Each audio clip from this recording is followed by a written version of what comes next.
Police and Assistant City Clerk, you are hereby directed to call a special session of the City Council to be held on Tuesday, April 21st, 2026 at 6:30 p.m. in the Historic Federal Building for the purpose of receiving presentations on certain fiscal year 2027 department budgets. Good evening and welcome to a special session of the Dubuque City Council for April 21st, 2026. As a reminder to our participants, you can provide in-person input or virtual audio and written input during tonight's budget presentations. Input options during the live meeting include in-person attendees may approach the podium when the mayor asks if there's any public input for the presentation they would like to speak to. Remote attendees can log into GoToMeeting using the login links, phone numbers, and access code that appear on the broadcast and live stream and posted on the front page of the meeting agenda. This option includes audio input and written chat input. If you are participating via computer, indicate which presentation you would like to speak to in the chat function, or note that you would like to speak during the appropriate section. If you are participating via phone, indicate which presentation you would like to speak to during the appropriate section. All comments, whether in person or virtual, must be accompanied by a name and address. Additionally, written public input is accepted by contacting the City Council directly from the city's webpage at www.cityofdubuque.org/council-contacts and through the City Clerk's office email at ctyclerk@cityofdubuque.org. Attendance at tonight's meeting is as follows. Mayor Kavanaugh. Here. Council members Leindecker. Here. Resnick. Here. Roussel. Here. Sprank. Here. Staver. Here. Wethel. Here. City Manager Van Milligan. Here.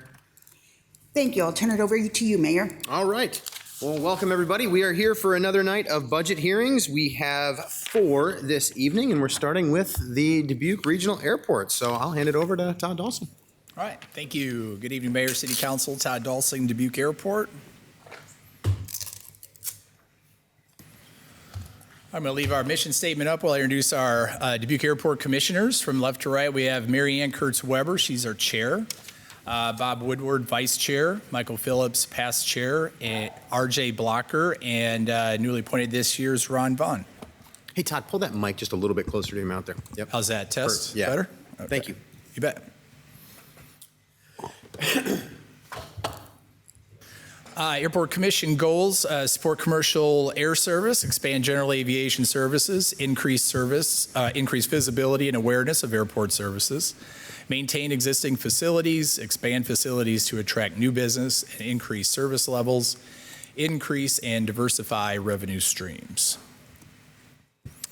The Dubuque Airport organization chart, we have 4 divisions that provide service to our customers and keep the airport operating safe and secure 24/7, 365.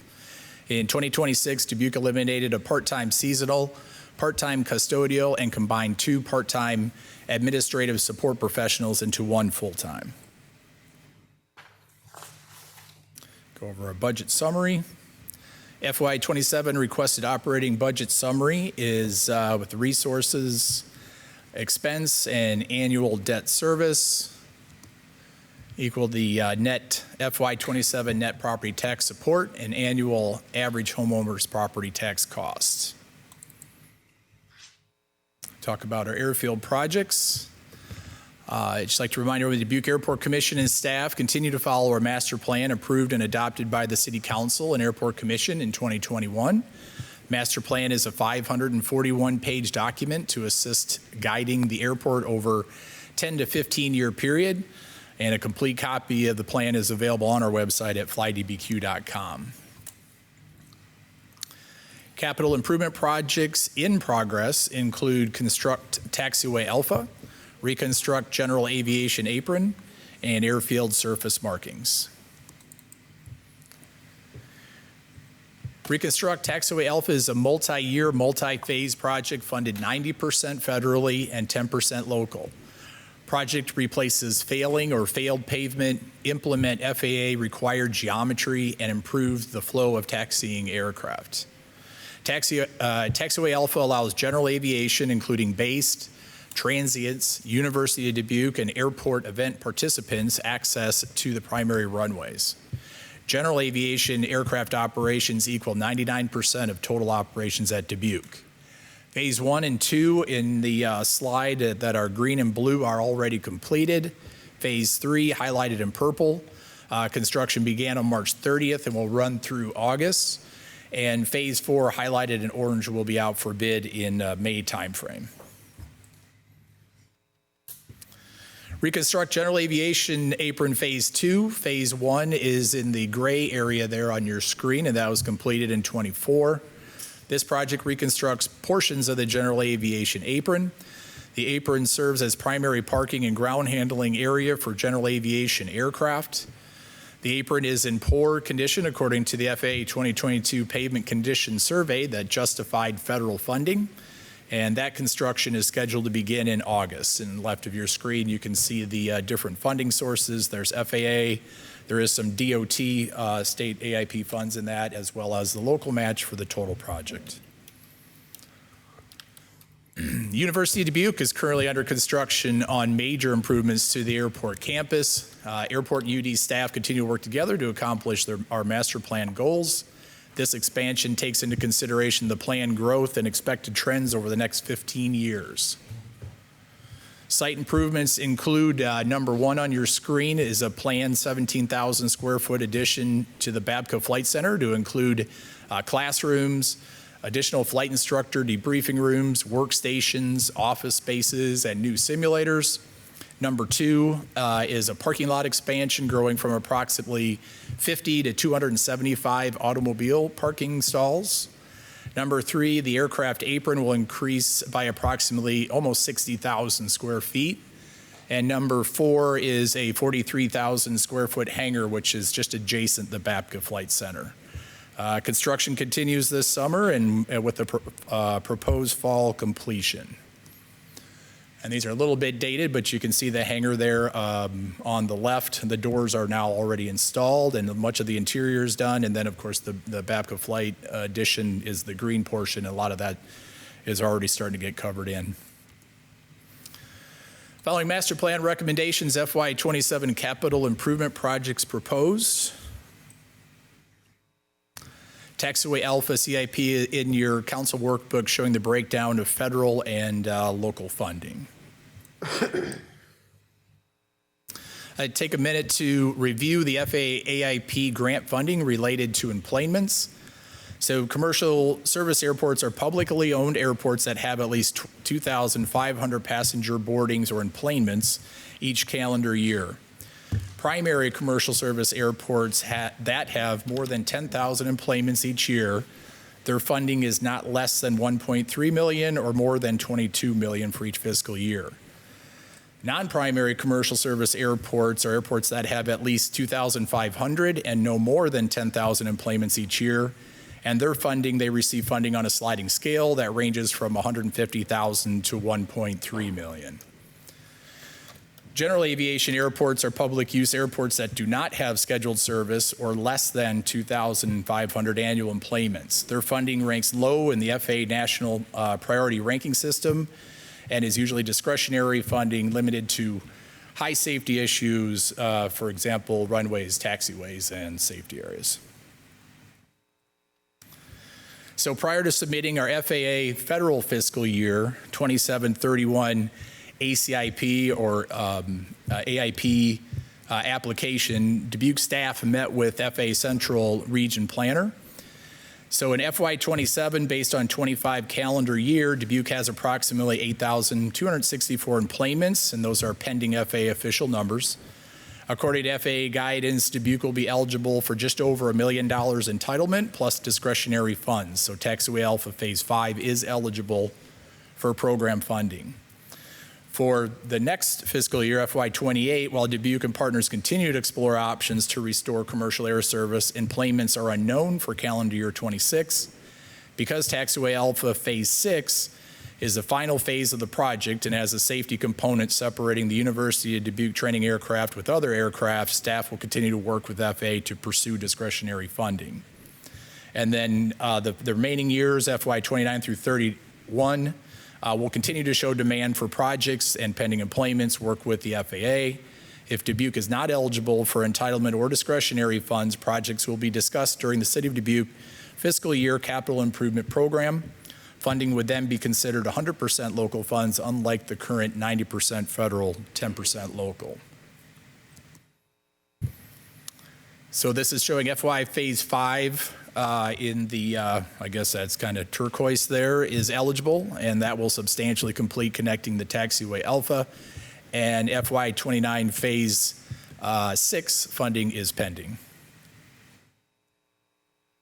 And then I also included a list of impact of future. All these projects are FAA AIP eligible projects currently listed in our master plan 29 through 32. Last year, FY 26 improvement requests recommended by City Manager.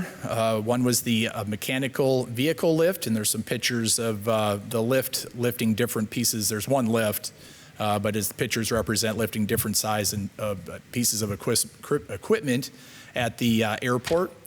And then we also combined 2 part-time positions into 1 full-time administrative support professional. FY 27, we have no improvement level package requests submitted. Performance measures and stats. Fuel gallons sold over the past 5 years. In 2025, Dubuque sold just over 723,000 gallons of aviation fuel. Denver Air made up about 50,000 gallons of that and has been adjusted for 27. The graph shows Jet A in blue and 100 low lead in red.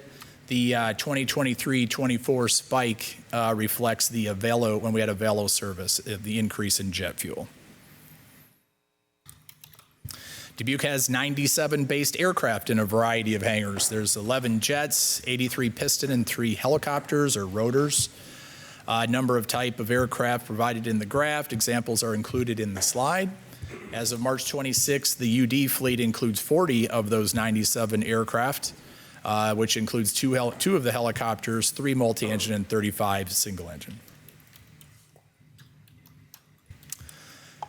Dubuque aircraft operations. An operation is defined as a takeoff or landing of aircraft. Numbers are calculated on calendar year and include all aircraft. Dubuque, again, is the second busiest airport in Iowa with over 72,000 aircraft operations. 2023 through 25 aircraft operations are lower than previous years due to taxiway Alpha construction and summer runway closure. We have 2 runways. One or the other was impacted during the last few years of construction, and those training aircraft utilize surrounding airports for practice takeoff and landings that would have been logged at Dubuque. I always like to throw Chicago here and there as well. That's ORD. Staff continues to work with our tenants to promote high-quality airport services. Blue Skies over Dubuque provides aircraft maintenance to local and transient aircraft customers. University of Dubuque, almost 500 students in 2026, with continued growth in 27. EAA, or Experimental Aircraft Association, has over 100 members, and they partnership with the airport to help build general aviation awareness and education. Civil Air Patrol mission is supporting America's communities with emergency response and youth development. And Key City Flyers Club, they have over 70 members, lease 3 aircraft for recreational and training, and all above organizations volunteer during the variety of airport events that are held throughout the year. Partnerships providing community outreach at the airport through tours and gatherings. There's some pictures and examples of a few tours. Commercial air and ground service update. Dubuque Air was formed and continues to meet with ongoing mission to restore, maintain, and increase commercial air service. Board members include City of Dubuque Mayor Kavanaugh, Dubuque County Supervisor Harley Potoff, Dubuque Racing Association Anthony Williams, Chamber of Commerce Molly Grover, Travel Dubuque Keith Ray, Greater Dubuque Development Jason White, Airport Commissioner Mary Ann Kurtz-Weber, myself, as well as support staff. Dubuque Air continues to work with our air service consultant, air carriers, as well as our state and federal representatives. Dubuque employments, and as a reminder, FAA reports employments in a calendar year, so this isn't fiscal year, but calendar year 21 through 24 are actual, and 25 estimated include Denver Air and Sun Country pending FAA release of data. I also like to remind you in 2022 master plan and Appendix C, economic benefit analysis comparing with and without commercial air service. Dubuque has 596 employment, 26 million in salaries, and 64 million output without commercial air service. But of course, there's an economic impact benefit to the tri-states with daily commercial air service. And these figures have not been adjusted to inflation. They're direct from the master plan appendix. Anamon Concierge Ground Transportation began scheduled operations March 1st, providing curb-to-curb ground transportation between Dubuque and Cedar Rapids. Passengers can get dropped off or park for free at Dubuque and get dropped off at Cedar Rapids front entrance, as well as return from Cedar Rapids to Dubuque. Daily scheduled service lines up with Cedar Rapids flight banks for daily departures and arrivals. First month of operations, Anamon provided 64 trips, transporting 71 passengers. Reservations and additional information, again, can be found on our website. And I got to say, my daughter just used this yesterday coming home from a trip, and she plane arrived at 2 o'clock. The scheduled time for pickup was 2:30, and they got her back safe and sound, and she enjoyed it. Airfield development. Working with airfield engineers Foth, Dubuque finalized a development site analysis working document to provide property characteristics for prospective developers. Airport land lease provides developers opportunities while making a rate of return on their investment. The analysis provides 3 primary development locations. Development Area 1, or Airport West, includes aeronautical access to airfield ranging from small private aircraft to large corporate hangars, maintenance facility, or cargo. Development Area 2, or Airport Northwest, complements existing tenants with light to medium industrial use. And finally, Development Area 3, or Airport South, includes light to heavy industrial and/or options for recreational space. Development site analysis, again, and additional information is also available on our website. Another aeronautical opportunity includes advanced air mobility for operating electric vertical takeoff and landing aircraft, or eVTOL, as they're called. 2024-25 FAA approved new rule for pilot training and airport design guidance. Dubuque, working with DOT Office of Aviation, currently in planning stages for recharging locations for regional use as well as cross-country operations. Staff has verified 3-phase power for charging station connectivity. Next steps include an evaluation feasibility of airport development based on FAA approach and departure surfaces, select proposed and alternative locations on the airfield, and update the airport layout plan to be eligible for future funding. Dubuque geographical location between larger MSAs in Iowa and surrounding states, as well as centrally located in the United States, makes Dubuque a logical location for development. Go over our airfield events. July 3rd Air Show and Fireworks on the left, and the North American Trainers Association, or NATA as we call them, Formation Flight Clinic is on the right. Both events are going to be returning this summer. Honor Flight of Dubuque flew veterans and volunteers to DC to view monuments and gather with their comrades. There are 2 additional honor flights scheduled for this May. And similar to 21 and 22, Dubuque staff will ground handle both Team 757 charters and Team private charters on the terminal apron. Multiple corporate aircraft reservations, some dropping and going, some staying during the event. Approximately 65 large corporate aircraft parked on aprons and a closed runway in 22. All airport employees and several volunteers work day of the game to make it a safe and efficient operation. And with that, thank you. I encourage everyone to visit our website for more information, and happy to answer any questions you may have. All right, thanks a lot, Todd. Okay, well, we're in a public hearing, so we'll go to public input first. Does anyone here have any public input on the airport and the budget for this year? Seeing and hearing none here. Anything virtually? Okay. All right, then we'll come back to us for discussion. Mr. Resnick. Thank you. So how's jet fuel doing? Do we have plenty of it and it's nice and cheap or? No.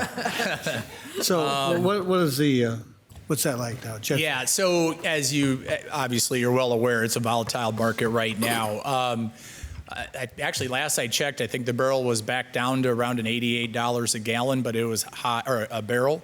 It was as high as over $110 a barrel, and when it starts reaching those rates, obviously that cost gets passed all the way down, right?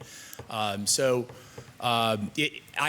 it impacted to Dubuque? I haven't seen a major impact, but even globally, you've probably heard on the news, Europe, they have maybe a month or two of jet fuel left, is what I've heard. I've also heard in the States that it could potentially even be impacting the States as in midsummer. But yeah, you are correct. So as the price of the barrel goes up of jet fuel, that price gets passed down to consumers. Okay, so it's immediate, right? So you watch the morning of, and then you keep careful track of that and just pass it on. Yeah, so we actually do it by load. So there are some airports that they just watch the market and adjust accordingly. We try to be fair as possible. So what we purchase that load for, then of course you've got your taxes, you've got your fuel provider fee, you've got your overhead expense, and a lot of people think, oh, well, that's just the kid that's pumping or the young man or woman that's pumping the fuel. But in reality, it's everything from insurance, administrative costs, the fuel trucks that we have to own and maintain, the fuel farm, and all the things, just time to accept a load, to refill trucks, things like that. So, of course, we have our overhead, and then there's the margin, and then, of course, we also take that and we compare that. We have a list that we provide our commissioners every couple months, or if they ask for it more frequent, we can. But we compare those rates with other markets. So we do like-size airports, and by that I mean airports that offer the same services as we do. Snow removal, aircraft rescue, firefighting, de-icing, all the stuff that we do at the Jet Center. But we also compare it with airports that are smaller than us, that may actually only have a self-fuel jet where they have to pull them out and fill themselves. So those are always lower because they don't have the overhead. And then we also compare it with airports that are larger than us. And typically those are the more high-end fixed base operators or FBOs, like a Signature or things like that, and their fuel is usually much higher than ours. So you mentioned that it might be an issue later in the summer. Do we have a possible issue with the Field of Dreams game?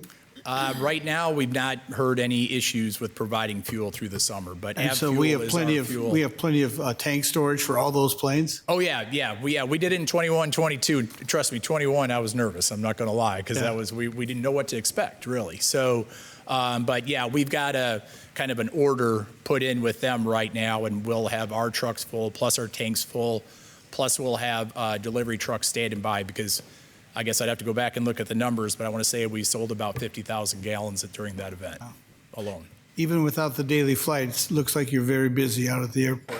Oh yeah, a lot of construction. I invite anyone to just take a drive out and drive along the entrance or the airport, the FBO, the General Aviation Road. You can clearly see all the taxiway Alpha construction from our road, as well as the University of Dubuque construction. And then, of course, we've got the EAA observation area, which is on the Aviation Drive, just on the other side, that you can oversee the whole airport. I have 4 students that I teach music lessons at UD, and 3 of them are, they're majoring in your airline activity, get a degree. It's really a hot degree right now, and bringing in a lot of students to Dubuque, which is exciting. Thank you, Mr. Mayor. Yeah. Anybody else? Mr. Leindecker. Yeah, thanks, Mr. Mayor. Couple things here. Just curious, on page 7 of the actual budget document, not the presentation, the change from general to corporate hangar space, what caused that reclassification? General to corporate. Is there a number on that? C. C? It was, well, I guess B and C. I remember, so, and I guess Laura, she was also, and Jennifer were also working on that with us. So what we were trying to do is kind of clean it up a little bit. Everything was lumped together, kind of into one category. So we tried to break that up a little bit just to show the difference and make sure, correct me if I'm, is that correct? Two line items. So it went from 1 to 2 lines, right? Yeah. Yeah. From the difference between hangars that are not airport owned, but the land is owned, land lease? Yeah, Is that- so, correct, yeah. So there are hangars at the airport that are owned by the individual, and we lease the land. So there, obviously, that's a different rate, right? And then there are hangars that we rent out to whatever, it can be anything from a single engine, small T hangar up to a corporate hangar or a bulk storage. Okay, all right, thanks. Yeah. That makes sense. I appreciate you highlighting the UD expansion. It's very exciting, everything they have going on out there and their projected students that they're gonna have. Is our lease expense projected in here in the presentation showing the increase associated with that? And I'm going to have to double check that one for you as well, but if I recall, just from memory, UD leased all of the land prior to, because they wanted to protect it because we knew we were going to do future expansion. So they are already doing a land lease for that whole parcel. Now they're acting on it and building the structures, I see. Okay. including the apron. Okay, gotcha. Final question, on page 12, it shows there is a budget increase in fuel this coming year. So there's a drop in fiscal year 25, but then it pops back up, it looks like. What is attributing to that increase? Correct me if I'm wrong, do we take the previous years for budgeting fuel? Page 12, the 25 actual compared to the estimated. Laura's looking. Some are based off of equations. I noticed, I mean, it's over 100,000 additional gallons, which I thought that was pretty good. It's a good sign, but just wondering if that was Field of Dreams related or? Yeah, I mean, Other stuff? we could have added some in for that. And I'm thinking, is this back to when October, before we had, change in commercial service when we put this together? That would have been another add. That might be an IOU. We can't answer it. Yeah, so I'll have to, I owe you on that one. Okay, yeah, I'll thank get you. back to you on that, though. Okay. Thanks.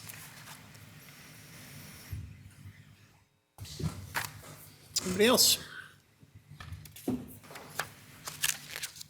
No other discussion, no questions? Yeah, Ms. Russo? Thanks. Could you reiterate a little bit for us how the Airport Commission differs from some of our other commissions and how their responsibility is more direct and greater than? I think that would be interesting for a reminder. Absolutely, yeah. So the Airport Commission and the Library Board are similar. They are appointed by the mayor and city council. And then after that appointment, essentially they monitor and run the budget that's been approved through this process by the city council. Does that?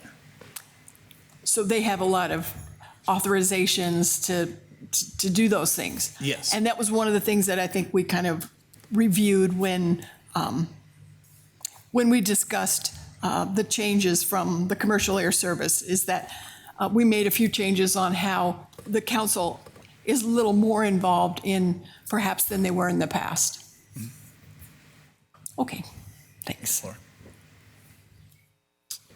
All right, well, if we got no other discussion, Todd, thank you very much for the presentation. And I just want to say to you and your team, thank you for a lot of work these last couple of years. You guys, I mean, you have done a ton. You laid out a lot of things that you're still going to be working on, parking planes for the Field of Dreams game and things like that.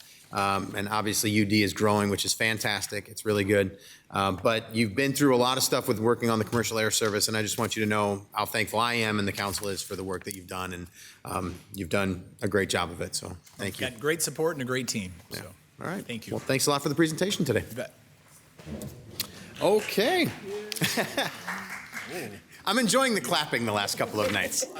We've got a new crowd that likes to clap for the presentations, and I actually kind of, it's nice to just say thank you, so thank you for doing that. All right.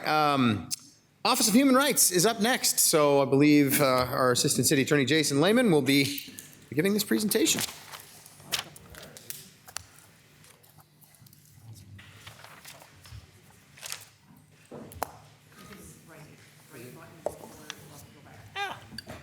Perfect.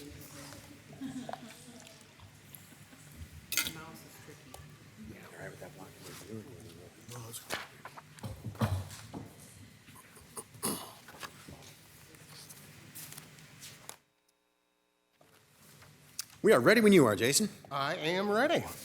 All right, good evening, Mayor, City Council. My name is Jason Lehman. I am an Assistant City Attorney with Dubuque, but I'm here tonight in my other role as the Interim Human Rights Director. I have had that role since our previous director left the city's employ back in, I want to say it was around middle of September of last year. And I've been doing this since about that time, maybe October or so. So we'll jump in. Our mission statement is to build a community where every individual feels respected, included, and treated with fairness. And we do that through education, civic engagement, and community partnerships, where we uphold civil rights and promote belonging and shared humanity within our organization, within the community, and across city services. To do that work, we rely on both staff. That's our staff, me, Anne Marie, Jeanette, our human rights specialist in the back. We are technically two full-time equivalents, although really it's been Anne Marie and a little bit of me with a little bit of help from some other folks. We also have a board, which is now fully staffed with the recent appointments. So we have a 9-member board. At least 2 of them are here tonight. I've got Dave Heyer, our board chair. Rick Baumover is sitting back there as well. They have been involved in almost all of the things, pretty much all of the things that the commission does. Dave and Rick have been there right alongside us. There are 4 main service areas that Human Rights has. The ABC plans, those are access, belonging, and community plans. Each department has, or would have, one of those. We have advocacy, enforcement, and education. Advocacy enforcement is more outward-facing. ABC plans and projects education is more inward-facing, although there is an outward component with education as well. So starting with this past year, here are a few things that have been done internally. This is all Anne Marie. Monthly culture creator presentations at an all-employee Wednesday webinar. These are all-employee meetings held every Wednesday. Anne Marie does a culture presentation once a month.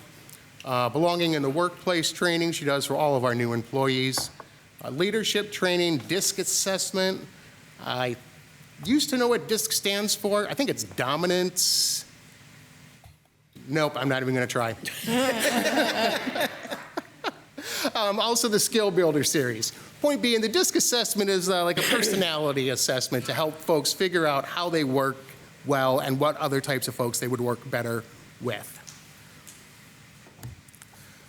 Some other highlights, we have the cultural calendar that is on the Human Rights website.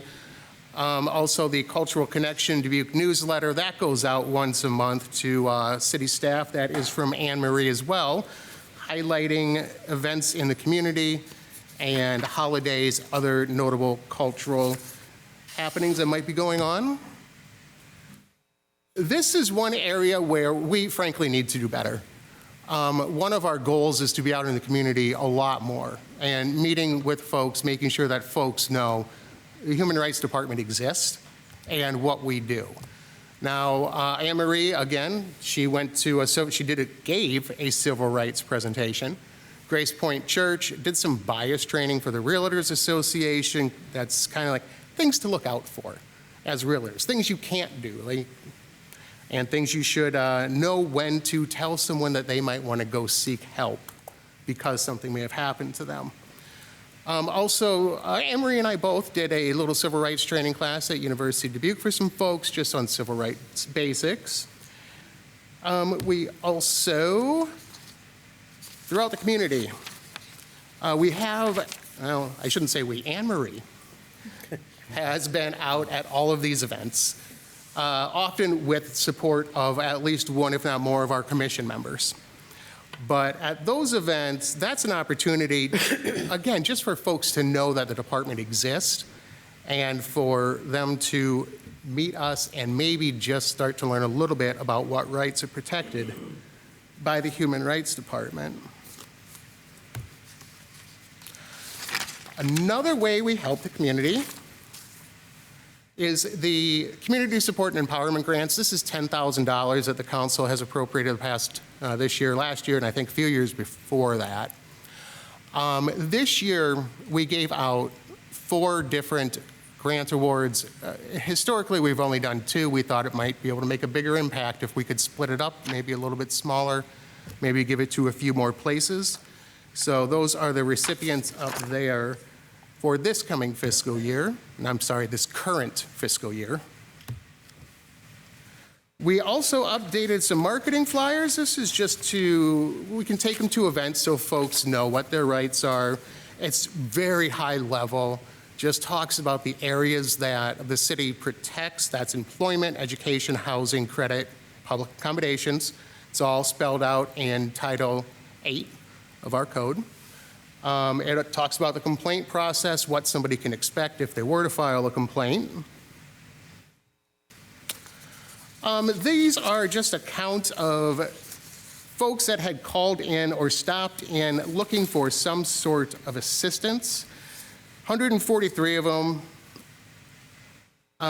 Those sometimes will result in a formal complaint, but most of the time it results in a conversation that Anne Marie has with folks and then directs them to where they may be able to get other resources. Because it's probably not the vast majority of those are not things that the Human Rights Department is able to do, but we can direct them to folks who may be able to help them. These are the complaints by area. Am I on the right one? Yep. So 2026, fiscal year 26, we've had 9 complaints. I went back here to fiscal year 22 just so I could show a little historical perspective. We had 14, 23, 24, and 25.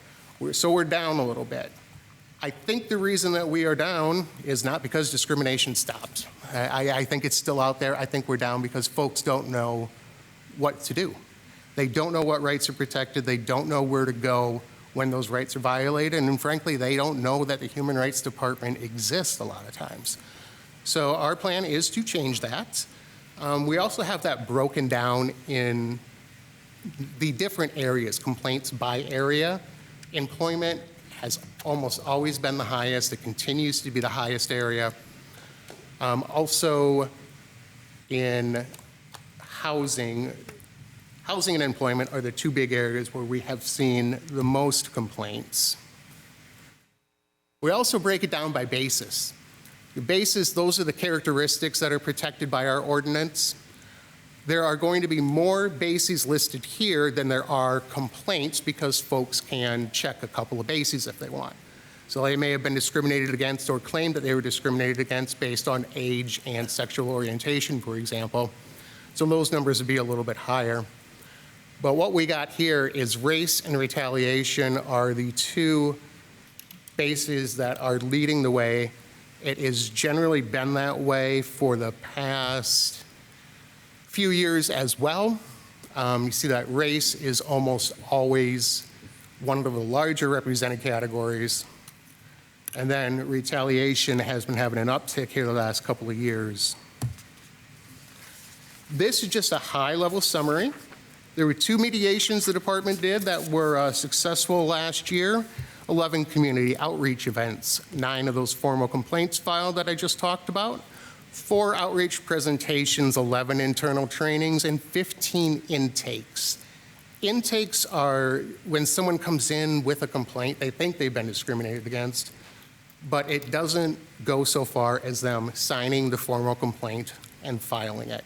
So they may have filled everything out, and they may just need to come back in and sign it, or maybe they filled everything out and just decided that they don't want to do it anymore, and they walk away. But 9 of those 15 did turn into formal complaints. Department's goals, those are percentages on the left. I know this doesn't say a whole lot other than we need more departments to get with our ABC goals, and speaking arrangements with organizations is low. Everything else has been on target, which brings me to our 3 non-recurring improvement package requests. It's a total of $10,500. Excuse me, and that is for 3 different projects. The first one is just a community dialogue event. We think it's important just to get folks out talking to each other so we can foster some mutual understanding and build trust across these groups. We're asking for about $2,000 for that. That gets a meal for folks because that's what's going to get people out is some sort of food, marketing materials to tell them about the food, and social media advertising and whatnot. The other event that we are looking to hold is similar. It's a Know Your Rights event. It is essentially what it says. You know your rights because you don't know if you are being discriminated against if you don't know what your rights are. And it's no good if you know what your rights are if you don't know how to enforce them. So we need folks to understand that bit as well. And to get folks to that, we have our 3rd improvement package request. That's bus wrap social media campaign, essentially just advertising the existence of the department and how we can help folks who believe they may have been discriminated against. So that's the non-recurring improvement package request of $10,500. And then that leads us to our future initiatives. We talked a little bit about those ABC plans. But really, we need more educational sessions within and outside of the organization. That's largely going to be discussions about belonging-related topics. Want to expand our outreach. We're going to get our commission more involved and make sure that folks recognize not only the staff, but the commissioners. So folks in the community will be able to pick people out and say, I know that you are with the Human Rights Commission. I know I can go to you if I feel like I'm being discriminated against. So that leads us to our property tax support request of just under $300,000, $297,540. That comes to $466 per average homeowner in Dubuque. And that money will have a direct impact on the work that the Human Rights Department does, which also leads to increased public safety. And I know folks don't often think of human rights as having anything to do with public safety. But I tell you, if your population does not trust your government, they're not going to listen to your government when there's an emergency.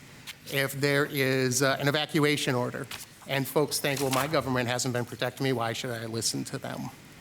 That's just one way that we contribute to public safety. They also prevent systemic issues from, well, I guess becoming systemic. We can catch issues before they get to become systemic issues. And I mean, generally just encouraging compliance with the law, which is usually a good thing. And with that, Anne Marie and I thank you, and we are happy to take any questions if you have any. All right. Well, thank you very much, Jason. We'll go first to any public comments. So any members of the public have anything to say about the Human Rights Department budget and presentation? Happy to hear that now. Seeing nobody here, anything virtually? Okay, all right, thank you both. All right, back to us then. Ms. Rousseau. Thanks. Well, I think this work is really important, making sure that our residents feel that they are welcome and part of our community. And as you were talking, you made mention of belonging, outreach, awareness, connections, and I'm wondering if we've ever thought about a connection between this work as a part of the community impact department. It just seemed like those words are so similar to what that work is. Perhaps that awareness can be magnified by working together. I don't know. I'd like your thoughts. We have had that thought, and they are, in fact, in the same building. So both community impact and human rights are housed out of the MFC. There is a lot of collaboration between the two, and you're right, a lot of the areas do overlap. So, and we have been talking with Antonio in Community Impact about different ways that we could work together to get the word out. And, maybe we could tag along on some of his events, vice versa, and, have a little bit of cross-pollination, if you will, that way.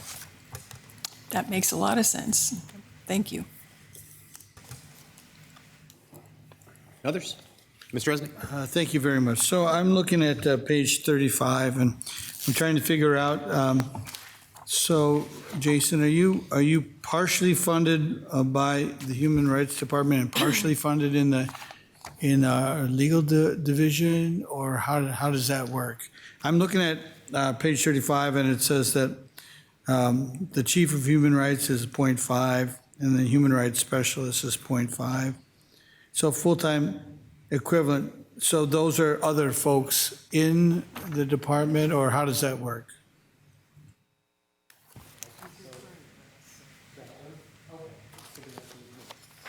The answer is yes, I'm funded completely out of legal. Okay, That is the answer, yes. so you're totally funded out of legal, and then, so who's Chief of Human Rights and Human Rights Specialist? Well, right now, there is no Chief of Human Rights. That position is open. I'm the interim Human Rights Director. Chief of Human Rights was the former title. That is the Human Rights Director now. I guess what I'm saying is, it says there are two employees, and if Anne Marie is one, who's the other one?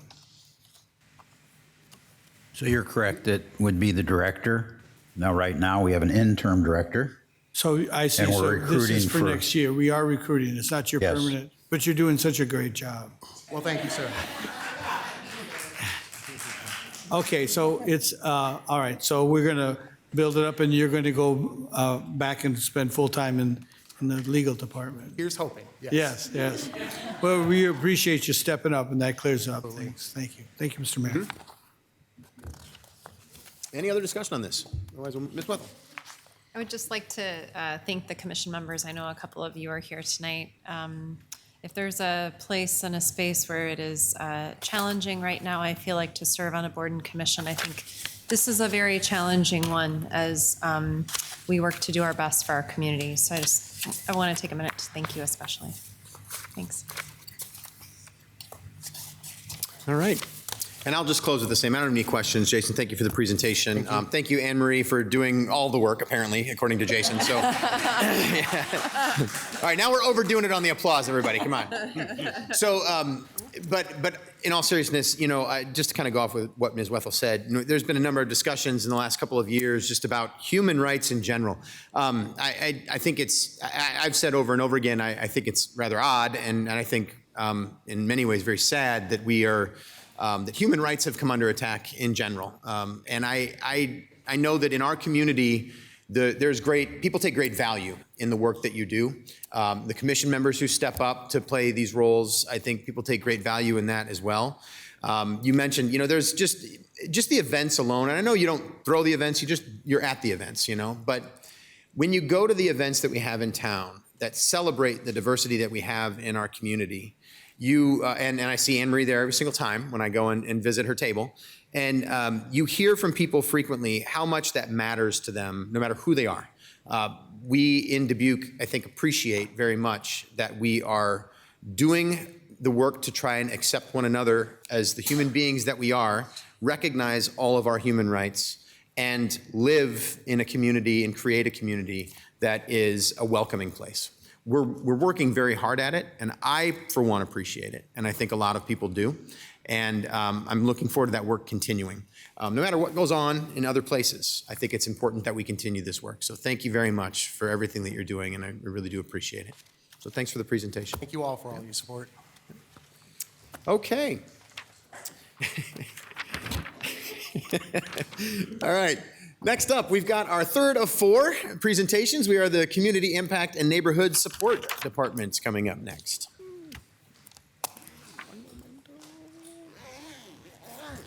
Oh, it's not yours? No, that's it. That is just my slide. Oh. Were you in here? That's okay. Yep.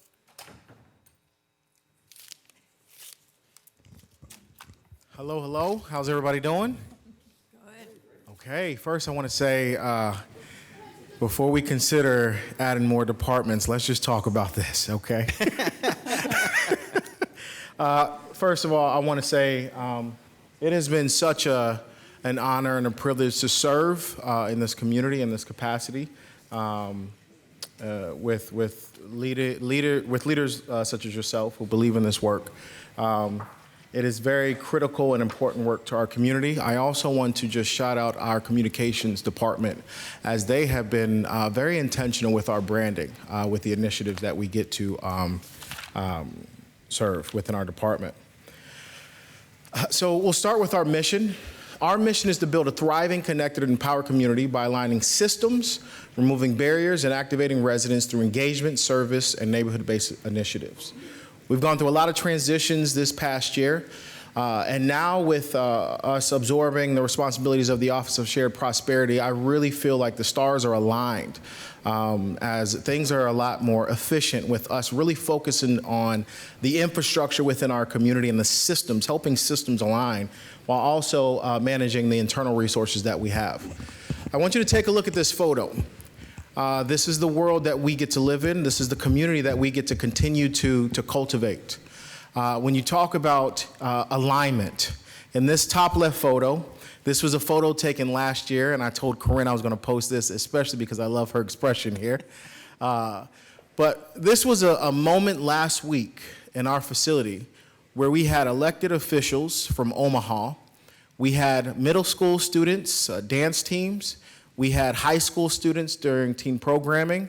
We had college students in a trio program from the University of Dubuque.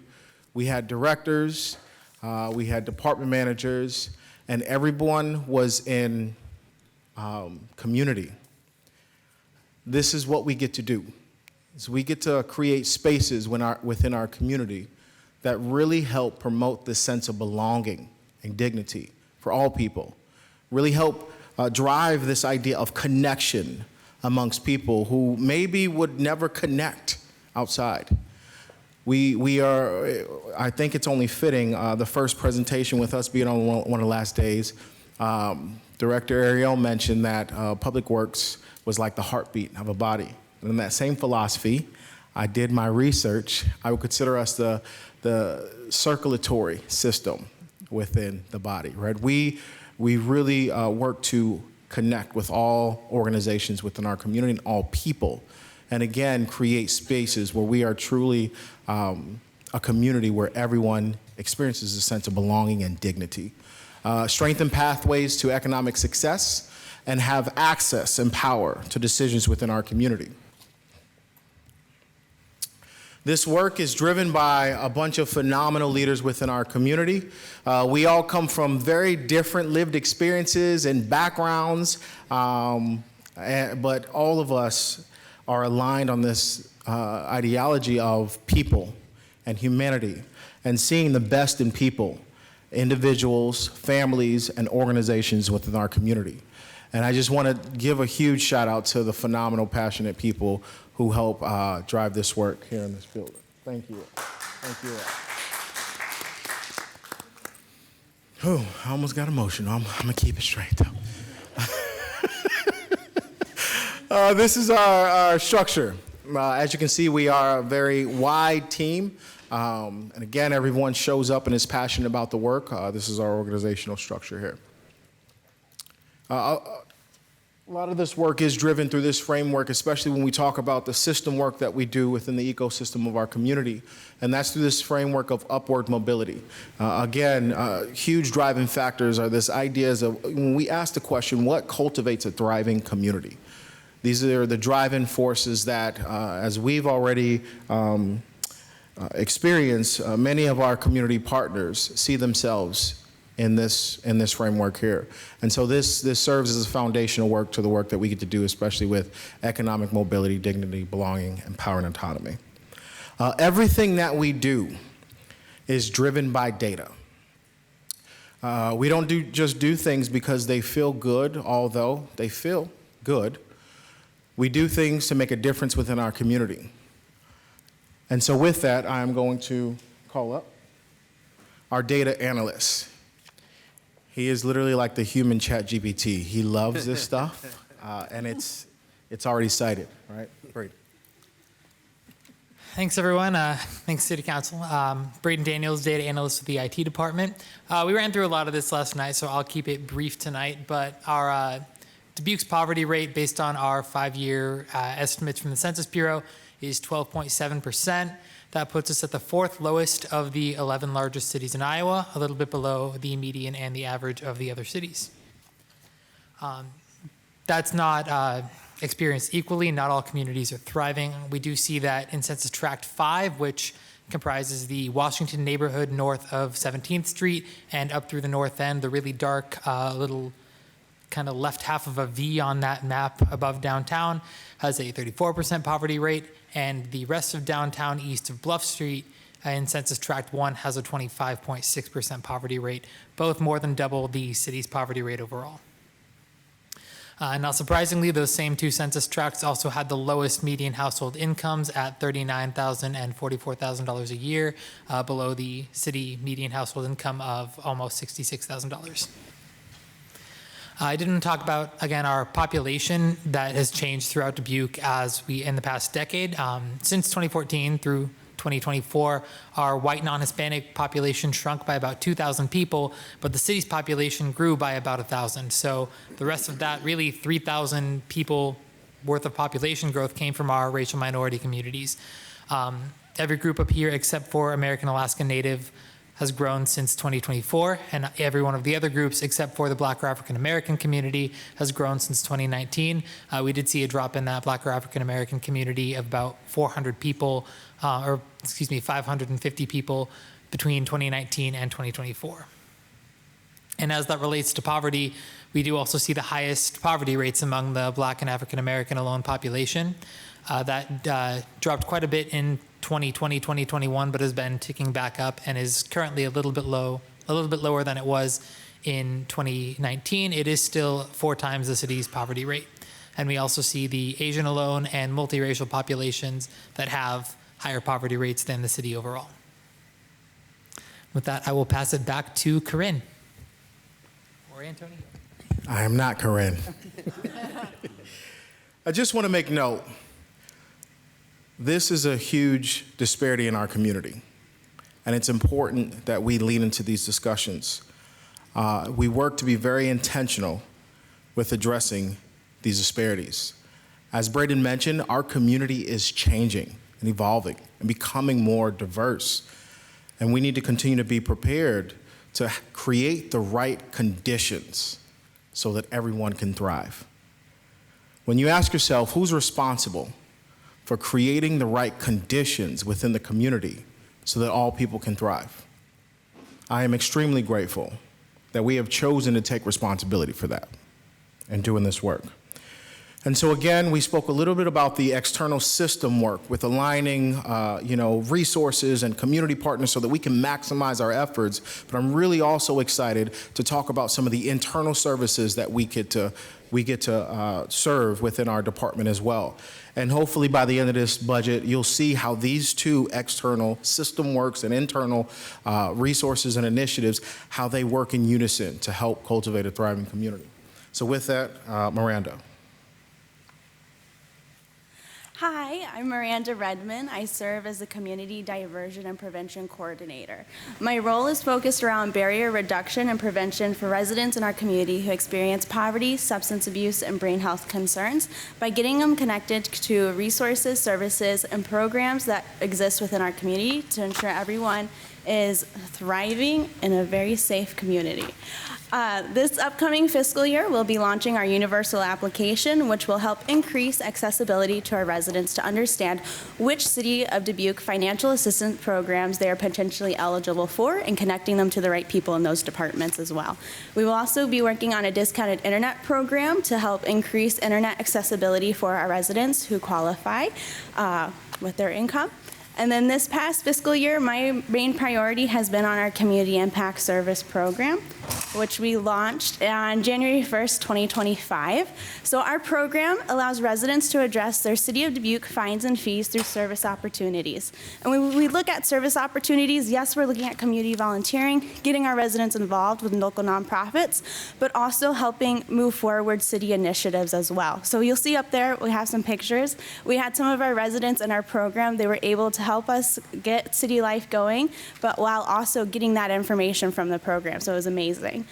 We also get our residents connected to personal empowerment opportunities as well as professional development opportunities. So we're ensuring that our residents are getting the support that they need to thrive in our community, while also we're giving them the skills to be successful, to thrive, to maintain a job, how to get a higher income. Since we launched our program back in January 1st, 2025, we have seen almost 900 hours of residents investing their time into our program. So they're meeting with us, we're building that relationship, that trust with our residents, understanding what they need and getting them connected, while they're also giving back and re-engaging with our community. All of our residents who are in our program are required to participate in 2 hours of service per week at a minimum. If they have more time, we're never going to say, stop serving. So before we implemented this amazing program, we wanted to ensure that it was data-driven and outcome-focused for our residents. And so we needed to understand where poverty exists within our community, but also understanding what fines and fees are impacting our residents the most. And we found that our utility billing fines and fees were impacting our residents the most. If you miss your deadline for your payment, you are at risk of getting your water disconnected. And we want to ensure our residents are not getting their water shut off. We want them to have that access to clean water. You can drink your water, you can bathe, cook, clean. It's an essential need that our residents are in need of. And so our data showed that in Census Tract 5, at the time, they were the second highest area in poverty in our community. That area has now since increased to number 1 in poverty. And then we looked at the highest concentration of past due and delinquent accounts, and we also found that Census Tract 5 had that strong correlation as well. So to make the most impact with our pilot program, our focus was on Census Tract 5. So results from our program. So during this fiscal year, we've had 32 program completions with our program. So that means residents came into our program, they got to serve, we got them connected to those resources and services that are gonna help them thrive and stay within our community. And so we were also able to get them to stay on top of their bills moving forward as well. This year, we've impacted 203 household members. So we don't just look at the primary account holder, we look at the household as a whole. What are their kids doing? How can we get them engaged? We really make it a family-oriented program. And so since we launched to today, we have now seen 50 program completions, which is so exciting.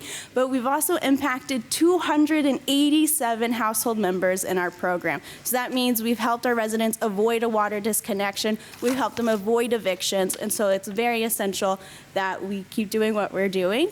I do want to point out that 50% of our residents who do live in poverty do identify as single female head of households. And we're seeing that same data coincide with our program, with 73% of our residents do identify as single female head of households. In addition, we designed our program very strategically, so we know if they qualify for our program, they also qualify for the City of Dubuque Discounted Utility Billing Program, which does take 50% of the base rate off of residents' utility bills to help their payments be more manageable in the future. And before I can give you all the data in the world, but I think it's very important to hear from what our residents have said to us about our program when they complete their post-program surveys. This program saved my life when I felt there were no other options and my back was against the wall. I am very thankful for what the team did for me during my time of need. I had no idea there was such a huge need for volunteers. I was negative going in and had experiences, and it gave me a new perspective on how things work and people's need. It would be awesome if heat and electric bills could be handled this way, and surprisingly, we do hear that a lot. This program kept me from feeling as though I was drowning with no way out. We were able to not have our water shut off. The staff involved passed no judgment and more than willing to help. And lastly, when asked, you can attain help. So not only are we connecting our residents to resources, services, and programs, but we're also building connections and in the future so we can co-create programming with our residents. So we don't just work for our residents, we want to work with our residents. And so thank you all for your support. And with that, I give you Brittany.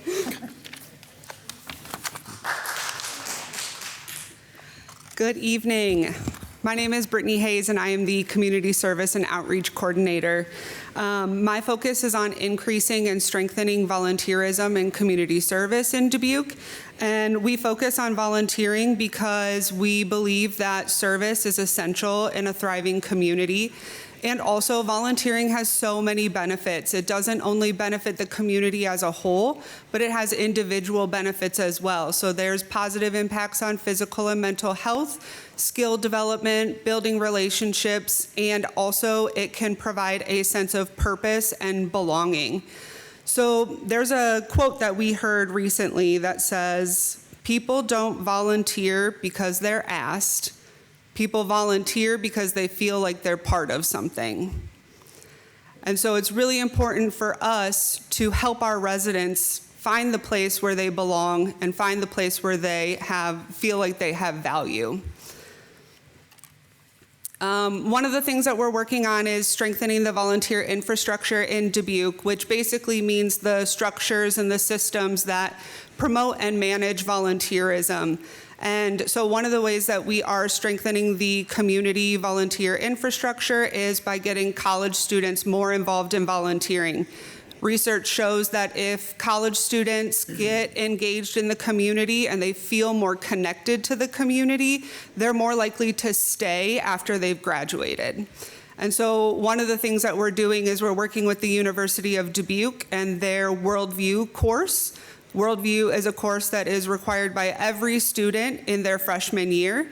And so we're partnering with the instructors in that course to get students registered for volunteer DBQ accounts. And then they get involved in volunteering through the service hours in Worldview. And then ideally, they'll continue to get involved throughout their college career.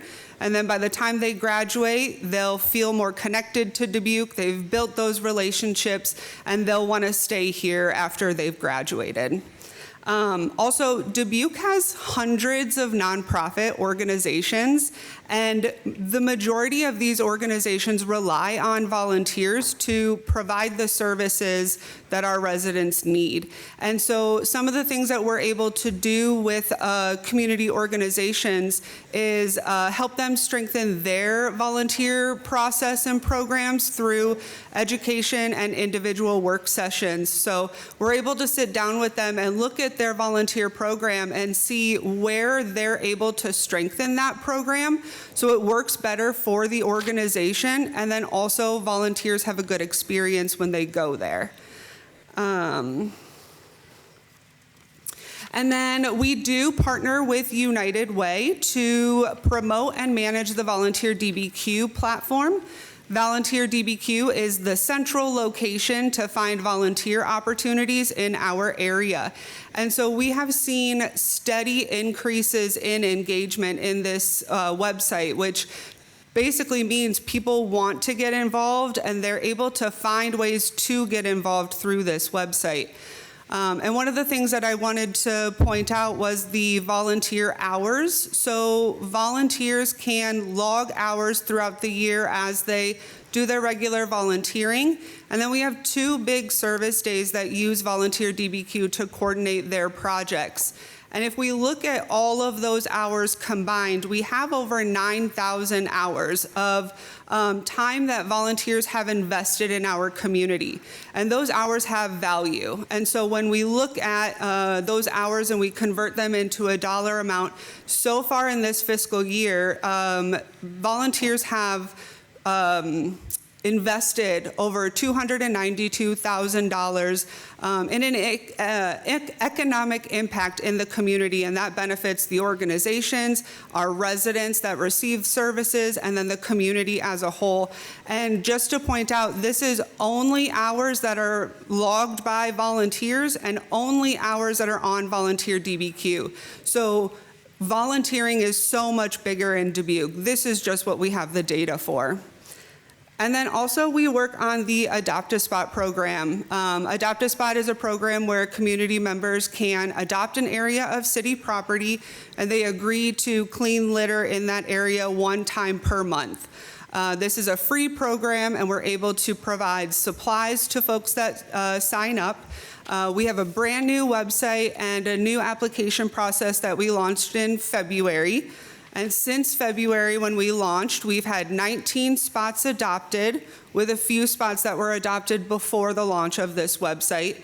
And then so far since February, we have had 30 bags of trash collected.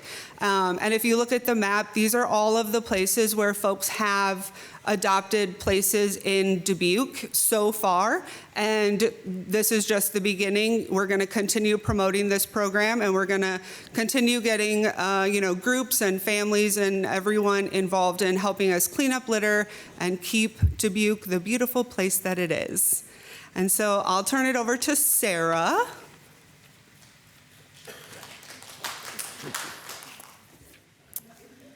Good evening, everyone.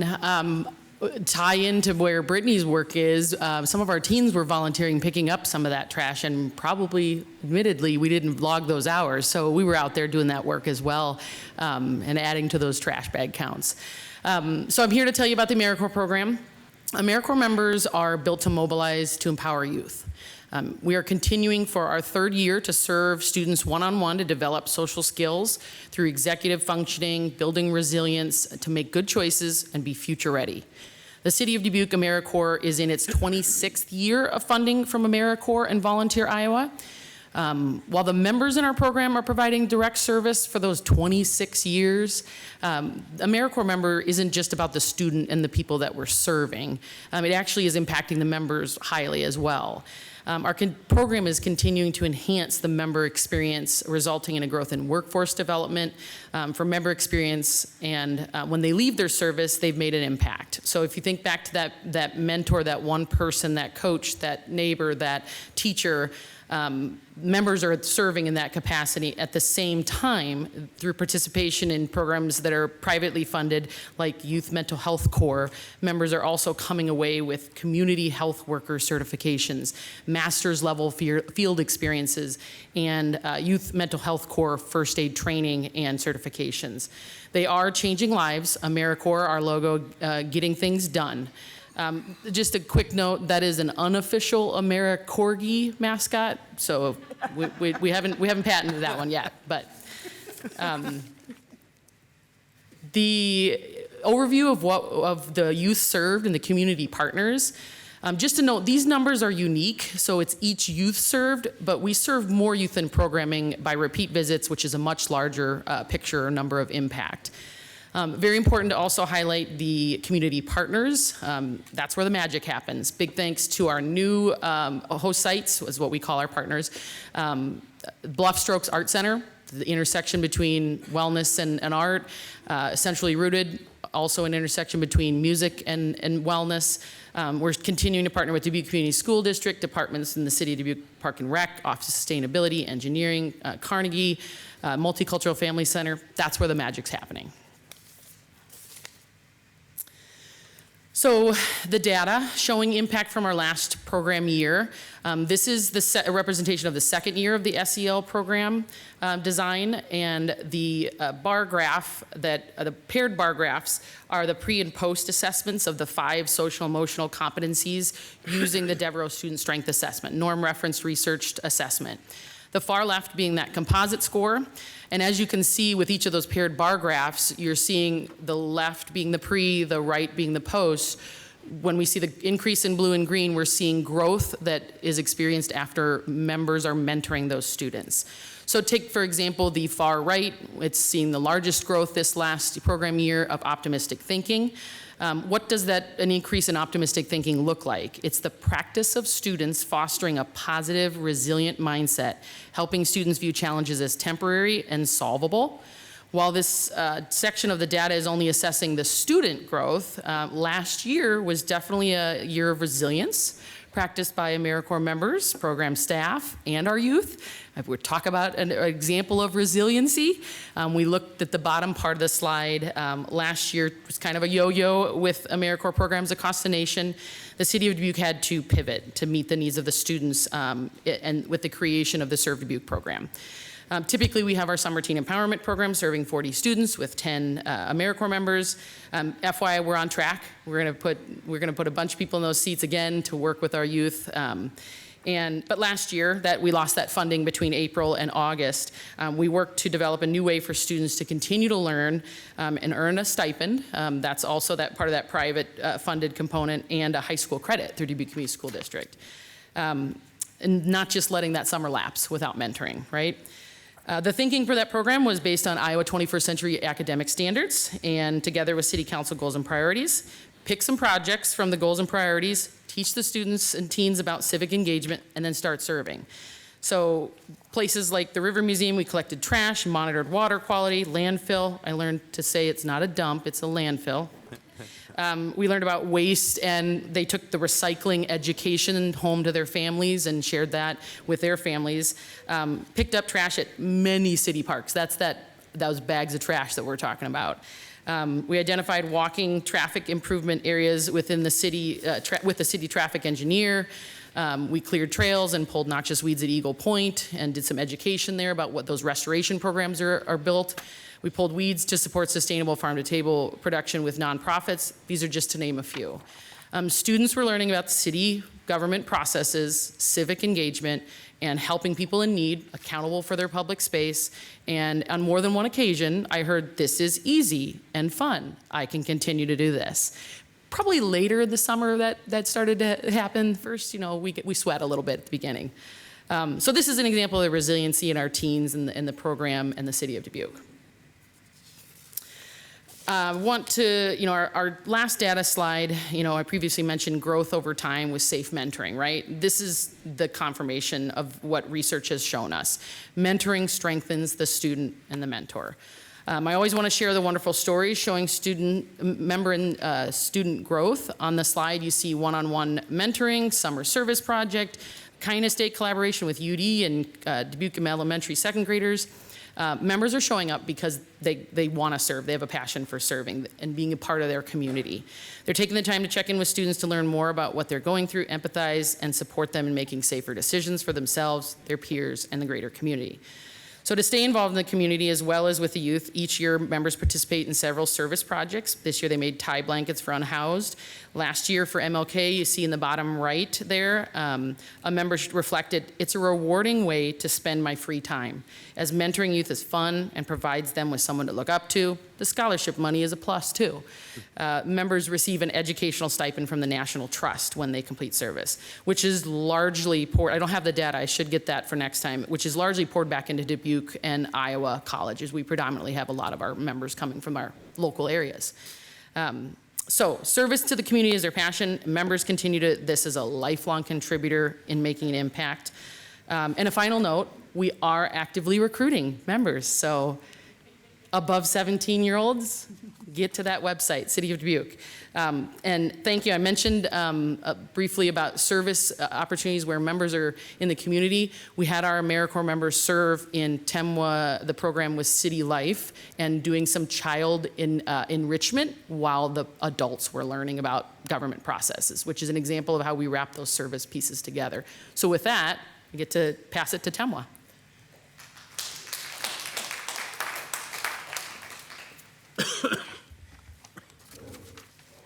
All right, good evening. How's everybody doing?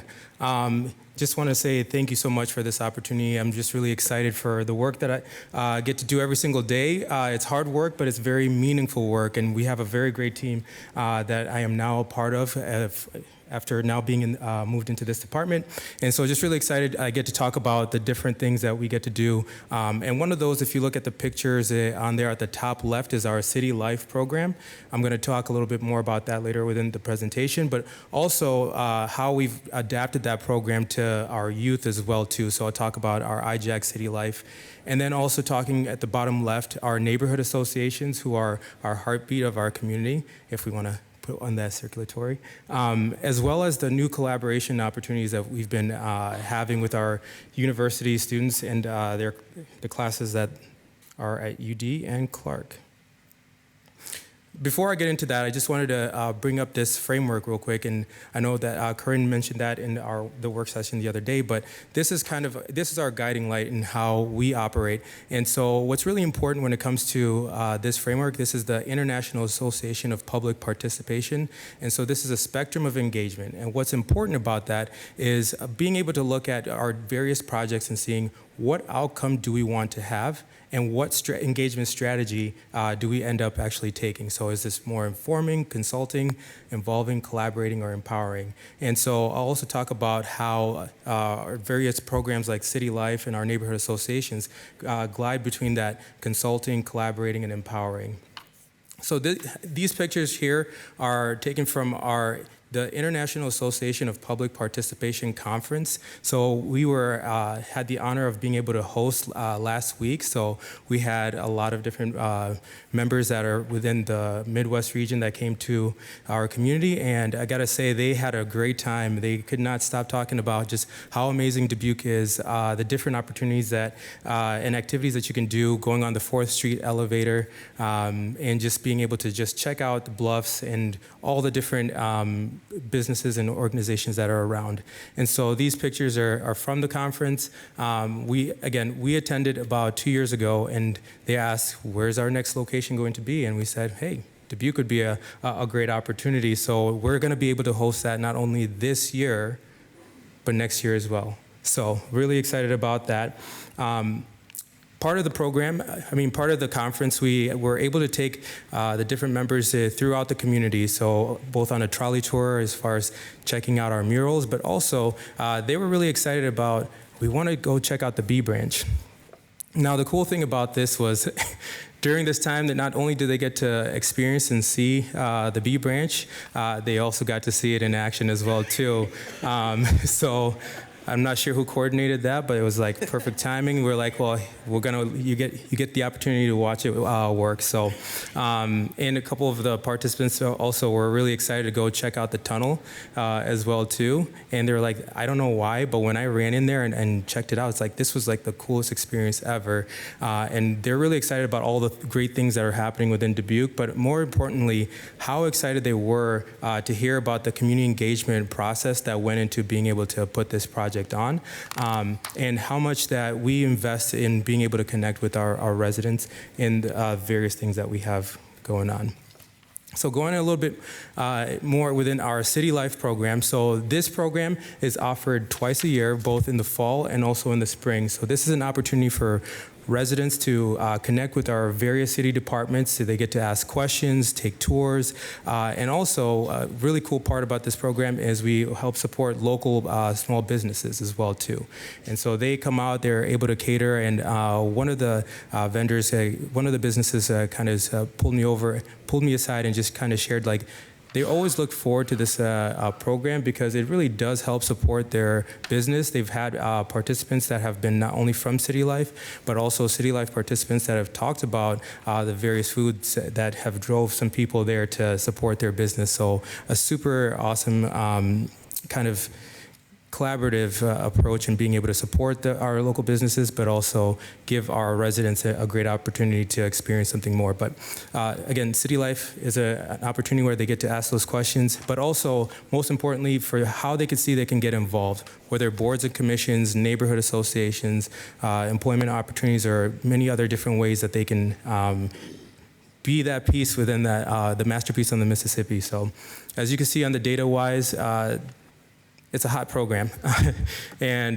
the applications and the interest has gone up over the years, and so we're just really excited about being able to see that and thinking about what's the vision, what's the future of City Life on a larger scale. And then going back to the program being offered twice a year, we also do offer this with our youth, with our IJAG program. So IJAG stands for Iowa Jobs for America's Graduates. And so this is really focused on a work-based learning where students actually get a hands-on experience where they get to learn about the different positions. Most importantly, we also talk about things that they might not consider, like benefits, right? What happens when you get sick? If you have a good paying job and one who has really good benefits, you're able to support yourself. Also through this program, we're able to connect and collaborate or partner too with other organizations like the Community Foundation and the Greater Dubuque Development Corporation, to where students got an opportunity, and also City Life participants, on the data walk with Alex Baum on how important connectedness is. So City Life, again, is not only being informed on how our local government functions and works, but you also get an opportunity to actually connect with not only residents, but also our department leaders to build that social capital. And so this, again, it's been a great opportunity to being able to serve in this capacity of being able to offer this program. We had students and also adult participants going over to the Emergency Communications Center. We put them in the hot seat. We did have a call that we designed, so this wasn't like a real call, but just watching people's expressions of like, hello? Wait, you're saying there's a bear? run away. And then they hang up, and then our staff is like, did you get the location? Did you get their phone number? Is there some other information that you could have gotten? But then you see that, oh wow moment for people to see that there's a lot that goes into the work that we get to do to help serve our community. And so here's a few highlights I want to just share from our City Life program. The program has enhanced my knowledge of my new hometown. So we have not only residents that have been here for some time, but also new residents participating. City Life brings the Dubuque community to your doorstep. What a fantastic opportunity to meet your neighbors, make new friends, and network within your community. Again, going back to building that social capital. I feel more connected to my community after completing this program. I have a new appreciation for many departments that keep the city running that I took for granted. Some other quotes: great way to connect to people, a great way to connect to people in the community and learn more about how the city operates and understand how we are supported, heard, and can be heard and seen. So really important, when people feel heard, when they feel seen, it's a huge impact. And this program allows for participants to get that opportunity and that experience to ask questions again and see how they can get involved. The last one, I know about things I didn't even think about or knew really existed. So I'm a more informed citizen who can make Dubuque a better place by doing my part to use my knowledge, share it, advocate for the city, and guide others to similar learning experiences to be engaged in learning about the city. Once we learn and understand, we can be more involved.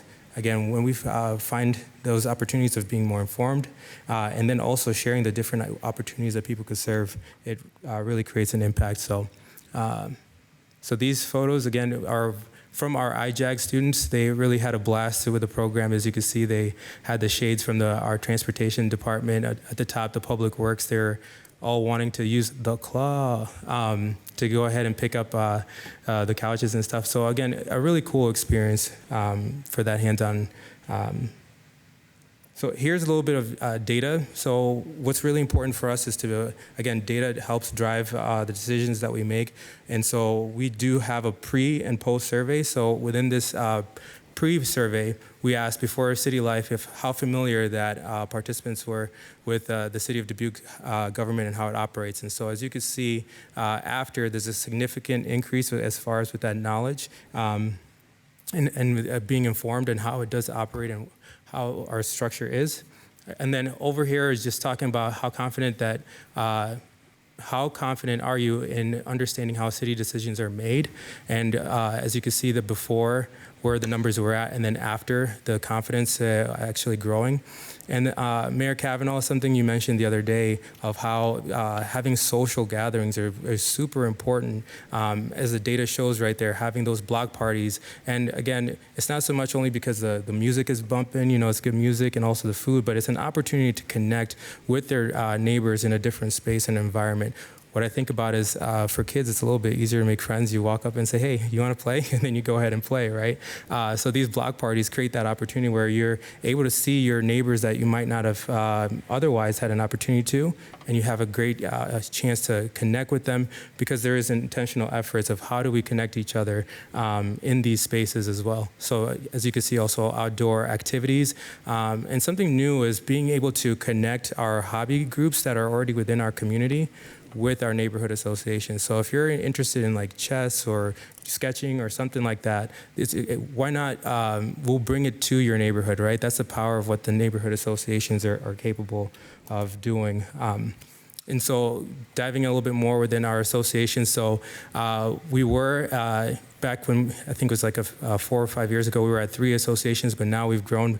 We were just at 8 not that long ago, and now we're at 9 associations. So, and we're at 9 because of a great collaborative effort that Brittany Hayes and I, we kind of embarked on how do we kind of incorporate the neighborhood cleanups or cleanup opportunities and volunteering with being able to reactivate our neighborhood associations. So also, I think Antonio already did this, but I want to shout out our communications department for this amazing logo that they came out with.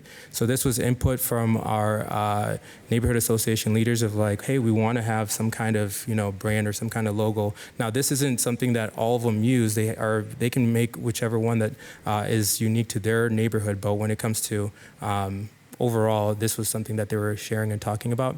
At the bottom right, again, it's more than just block parties too. It's having our neighborhood gatherings, our meetings, where we are able to, we work together and with and not for, where we can have different resources coming into the neighborhoods. So whether it's various city departments to come and inform residents on whatever projects are kind of happening or going on. And again, these are requested by the neighborhoods, right? This isn't anything imposed by our department or anybody else. It's a choice that they get to make of like, we want to learn a little bit more about whoever. And relationships are so important, right? So in order to maintain that, we have many touch points with our associations. And so that includes being able to have one-on-one meetings, attending the meetings, attending events.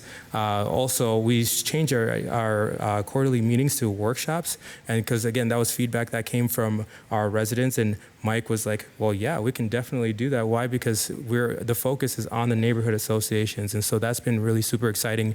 Again, collaborating together and how we can co-design how our different resources or opportunities of connecting our residents to what they need looks like. And so most importantly at the bottom, having fun, right? Being able to have fun throughout all this process. And you can see the smiles on everyone's face as they're connecting and seeing their neighbors and just building these memories where not only are our adults having a great time, but our kids, these are lasting memories for them where they are going to be talking about, remember when we were all going together and at the bounce house and doing all these different things?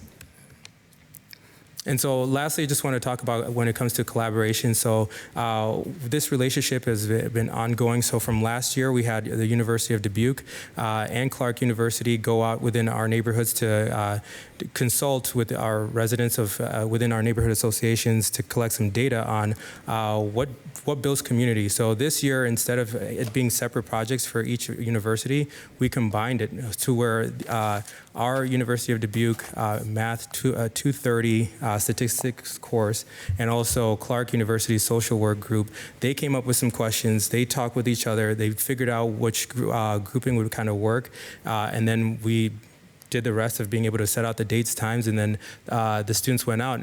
And you can also see there's a couple umbrellas. This was one of those Sundays where we were out like, hey, it looks great, and then no, it doesn't. But there's something powerful about pizza, where the students were just, they were like, you know what, we know pizza's coming at the end, so we're gonna go out there. But just jokes aside, when it comes to the pizza, they actually were very excited prior to this of being able to connect with our community, with the community. They wanted to get off campus. They wanted to actually get hands-on experience. They wanted to be able to implement the things that they've been learning. And so this has been an exciting opportunity. So also one of our neighborhood association leaders offered up their home, the Lacey Mansion, for us to be able to have the students there, and also kind of gave a little bit of background and history as to the neighborhood. And it was just a great opportunity. So with that, I think I see Antonio.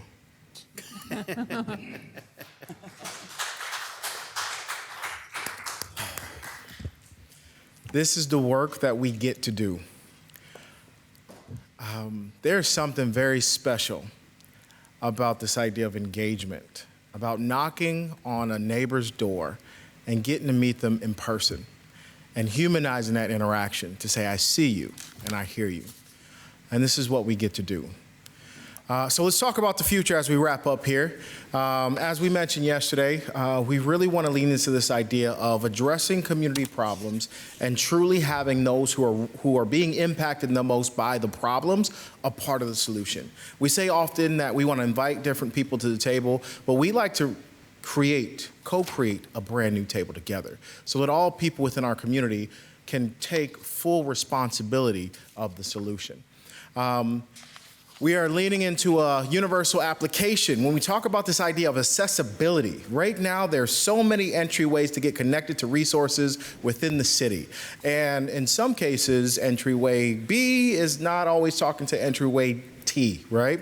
And so what does it look like when residents or community members can fill out one application and based on their information, they can have a pop-up that says, do you want to learn more about this resource that you qualify for? And if they say yes, it automatically notifies that department and everyone's talking now, right? And so the resident gets access to more resources. Our departments are more proactive in reaching out to our residents and our systems are better aligned. And so we're really, really excited about that. Our neighborhood associations, again, with this transition, we really want to reimagine what neighborhood associations look like because within the Marshallese community, neighborhood associations may look different within the Hispanic community, right, within the Black community. And so being very intentional about seeing all people within our community and being intentional with our outcome and getting people connected, right, to continue to cultivate a vibrant, connected community. And then lastly, being very intentional with developing a robust, we're working with our HR team, developing a robust educational upskilling initiative with our AmeriCorps program so that AmeriCorps members who come from all different levels of socioeconomic backgrounds can come in and they leave our program with more skills, more certifications to be more marketable in the workforce. And so we're really excited about that initiative as well as we address economic mobility. All this phenomenal service within our community costs the average homeowner $12.23. We have two improvement packages with the expansion of our department, and I heard a potential new move. Just kidding. With the expansion of our department, we need administrative support. That way we can continue to be out in the community, connecting with residents, as a lot of these things require that administrative support. And so we currently have a part-time, and so this would be making this admin full-time here. And then increase in neighborhood supports. So we've reimagined the structure of these neighborhood supports. Before they were first come, first served basis.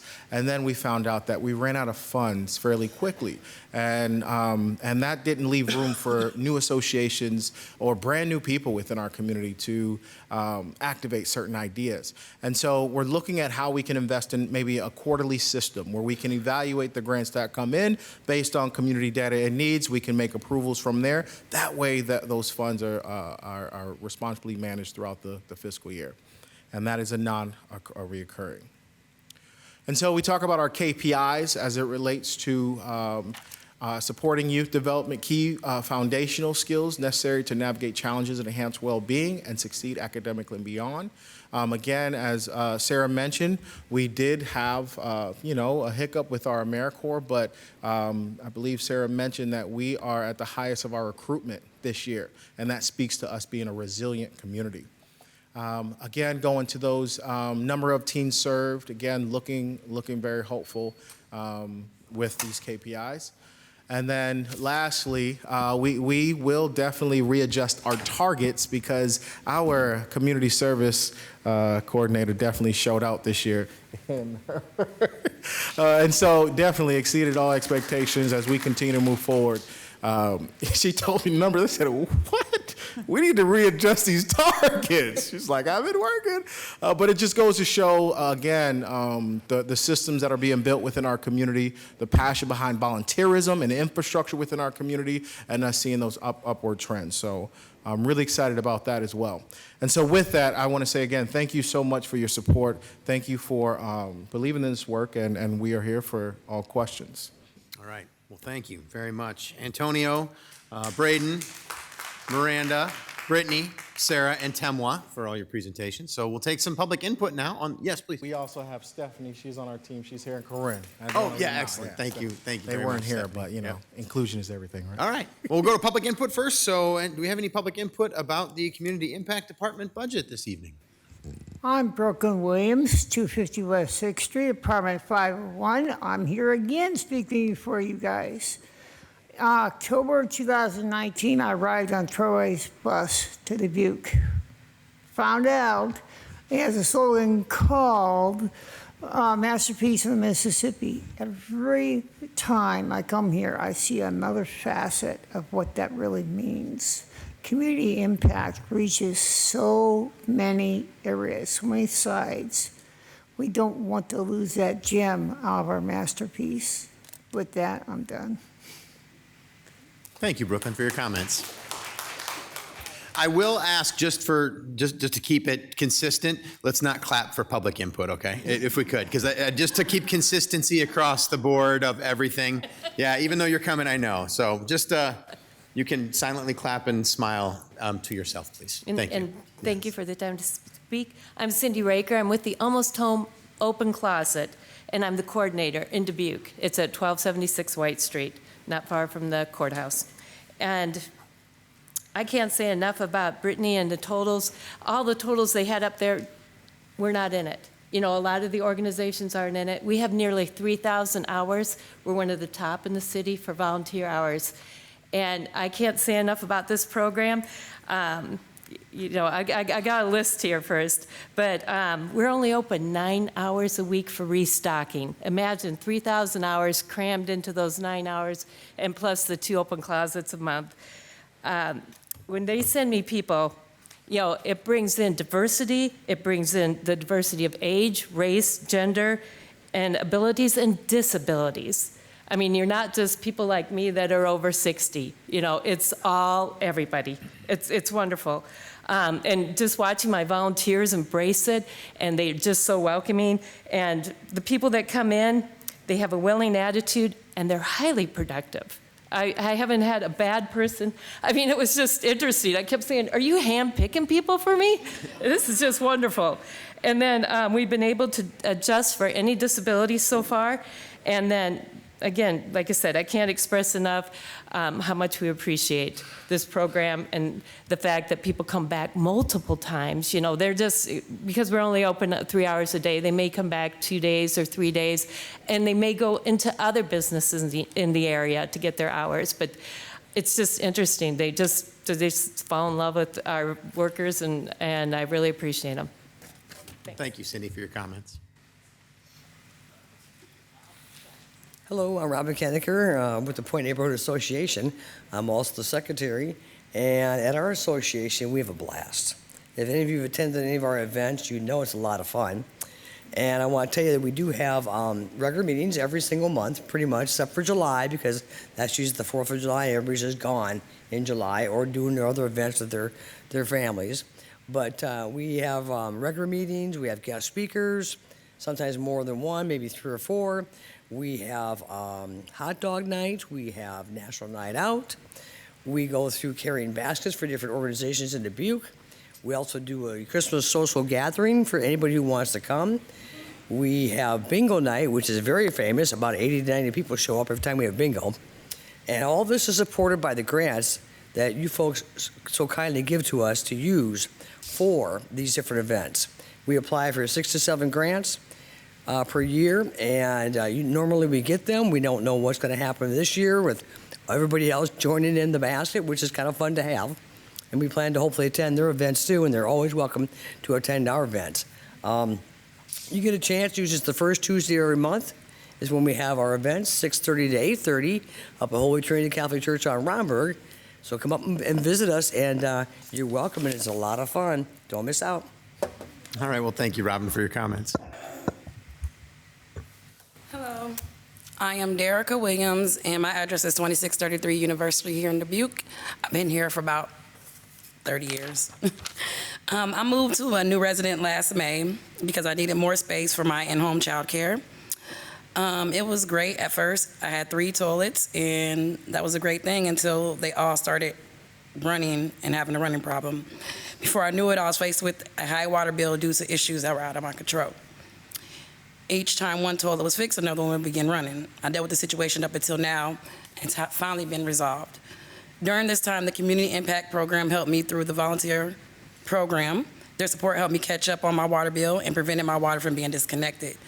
I am truly grateful for the program, and their assistance made a major difference with me at a very, very difficult time. I was also able to attend the City Life program through for my volunteer work. And the City Life program was very positive and rewarding. Through the experience, I was able to learn about many different aspects of the community, valuable resources available. I also had the opportunity to meet people from diverse backgrounds and listen to their concerns and gain a deeper understanding of the needs within our city. I feel like this is a great program, and the funding really helps us in a very, very, very good way. Thank you. Thank you, Derica, for your comments.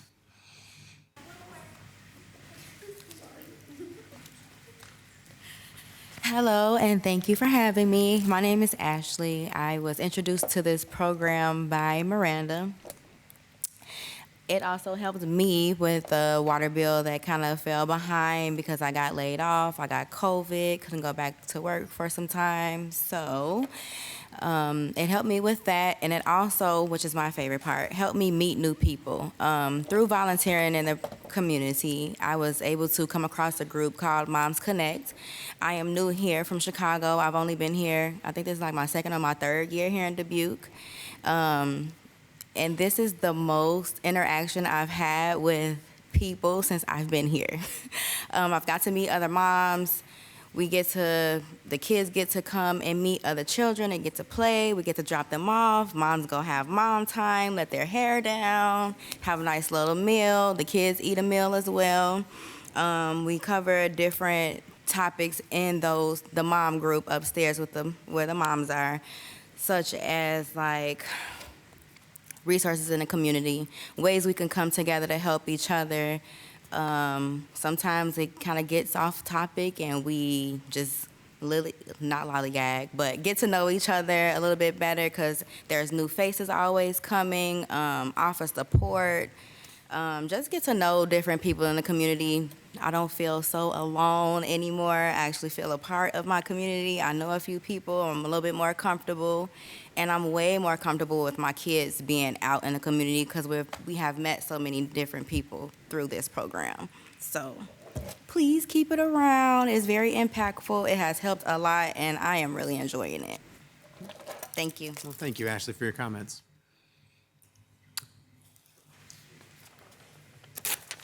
Hello, my name is Sylvan Garish. I'm at 559 Clark Drive.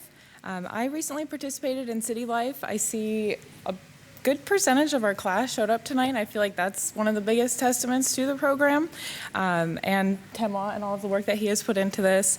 I've lived in Dubuque for about 2 years. I moved here from Denver. I think one of the biggest things I've noticed since moving here is how accessible all of this stuff really is, especially coming from a bigger city. But there are still a lot of resources for a smaller city that have been very impressive to me. Many of them that I just recently learned about from City Life. And then a quick shout out to Distinctively Dubuque, which is how we heard about City Life as well. But I do find that even as a newcomer, I'm often informing native Dubuquers about some of the things that are offered because I've done those programs, which is great. I've learned a lot about different library services, all of the different services that the Parks and Rec Department offers. I've seen a lot of things I can't unsee about our recycling and compost and landfill at this point, but it's been really eye-opening. And then learning about downtown revitalization, transportation investments. I tried to note a lot of things from City Life that we just learned and heard from the people that are actually running those programs and answering our questions. And we really asked all kinds of questions, and they were very open from all departments, which I think was great. And then since City Life, which just ended a few weeks ago, I've already gotten a library card. I embroidered monograms on towels at the library, which was really great. I got a lot of help with that. I am also working to get our neighborhood association going. There's probably about a dozen of us on like Clark Drive, Madison Park area that are mostly newer to Dubuque that have all met and are interested in setting that up. I have a meeting with Corinne coming up. I think she's back there. My first time I was ever in Iowa was for RAGBRAI as an out-of-stater, and it was really, really great coming from the outside perspective at how welcoming everyone was and what a great event. So I'm really excited to see what I can do to help us from the other side of, receiving all of those visitors and what that could mean for us really showcasing not just Dubuque, but Iowa to new people. And then we also have a handful of the City Life alum are creating our little alumni group, thanks to Tenwa as well. So I think we learned one of the big things in the program for economic mobility is having those relationships and being able to continue to meet. And so I think the social aspect is actually really important to the economic aspect as well. I think that there's just a huge appreciation for my tax dollars, which I thought you guys would appreciate hearing, but things that we do take for granted, like wastewater plants, even a lot of the police and fire services, I didn't realize because they're not always just crime or fire related. So, learning a lot about where our tax dollars actually go.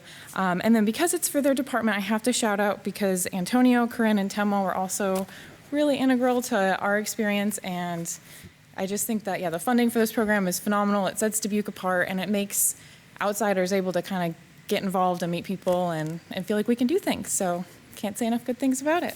I missed your first name. Could you give it? It's Sylvan. Sylvan, nice. Yep. Thank you very much, Thank you. Sylvan, for your comments.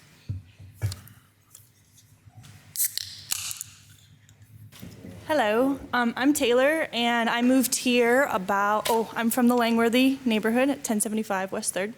I moved here about 1.5 years ago from Des Moines. I've lived in 4 communities now, and I've never been a part of my community. I've never even felt like an urge or any sort of connection really to my communities. Moving here to Dubuque, I got involved in Distinctively Dubuque, which was incredible and made me super passionate about the fact that I live in Dubuque now. Like, I was already so excited. So then I got involved with my neighborhood association. My husband and I are now running that, and I met Tenwa there, which is how I got connected to City Life. And I really felt like the best part about Dubuque that I didn't realize existed was the community involvement, the transparency, and the ability to be a part of the community. And that's what City Life did. Like, Distinctively Dubuque was incredible. I would definitely recommend it to learn about Dubuque, but City Life helps you really understand how to be involved and to connect and socialize. And because I made those connections, I am continuing to be involved, being in the alumni program, creating festivals and like other events in Dubuque. So I'm very involved here, and I'm hoping to continue to be more involved. And I think Temwa is a big part of that. So thank you, Temwa, and want to give you guys your flowers for making Dubuque awesome, and also to Temwa and City Life. Thanks. Thank you, Taylor, for your comments.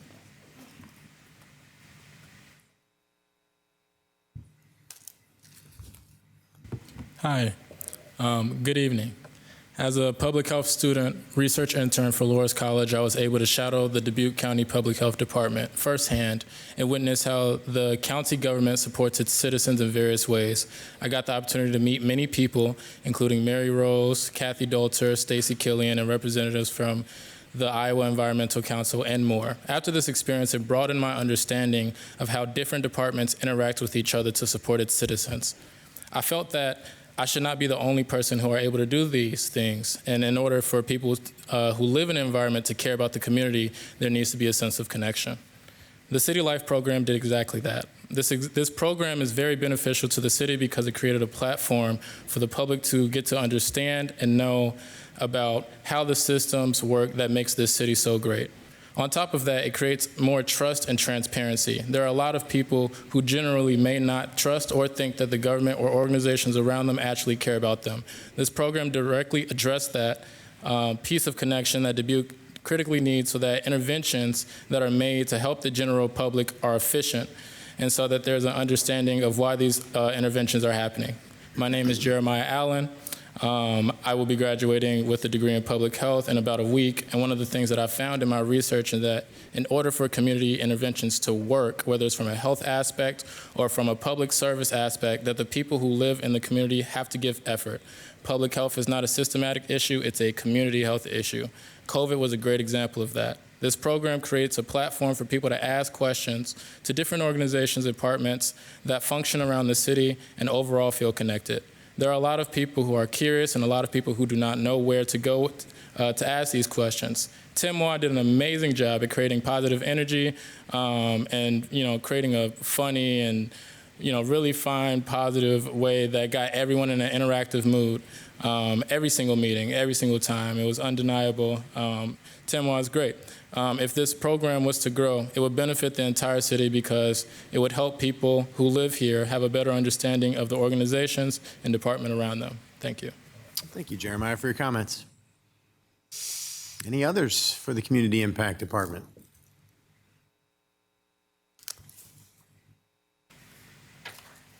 My name is Jennifer Gray. I am currently living in the north part of town, formerly the North Grand View part of town.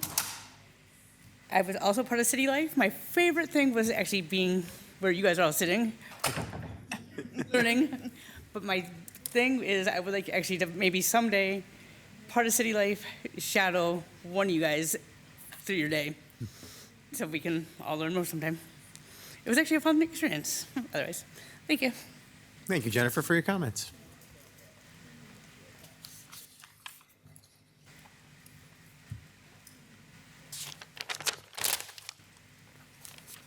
Good evening, Catherine Sorensen, 2613 Jackson. So let me put on this hat first, and then I'll go back to being a resident.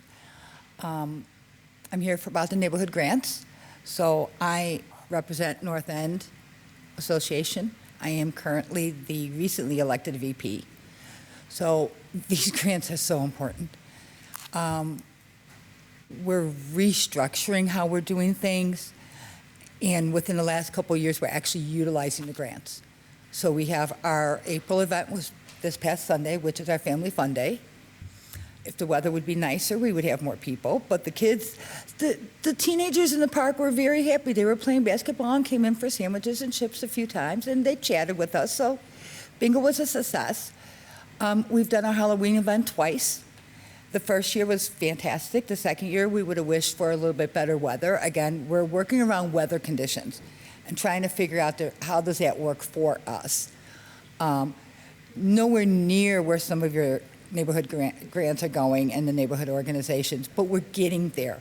We represent the North End, a very complicated, tricky neighborhood to represent because some of our neighbors don't want to be involved.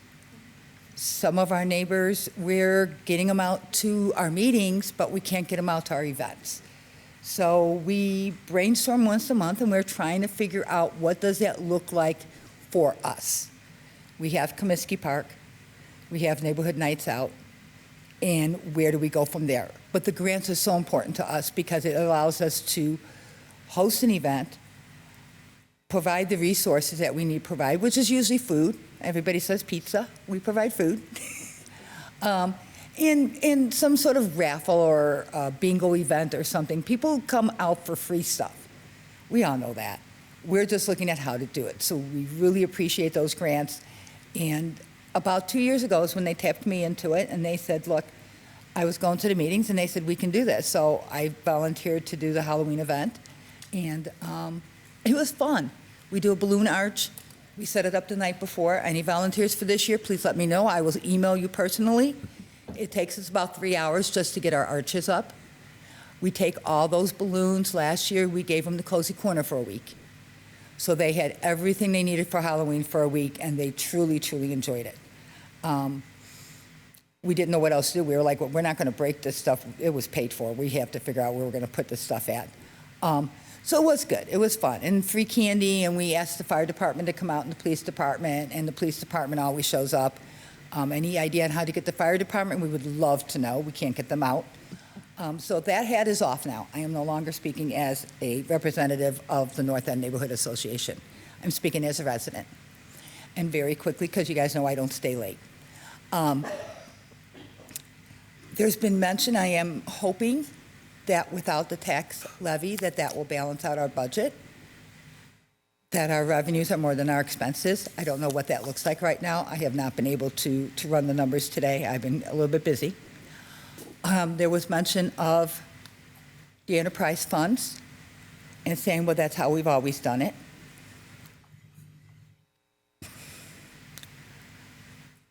There have been communities, and I say communities, municipalities, cities, whatever word you prefer to use, that have drained those funds.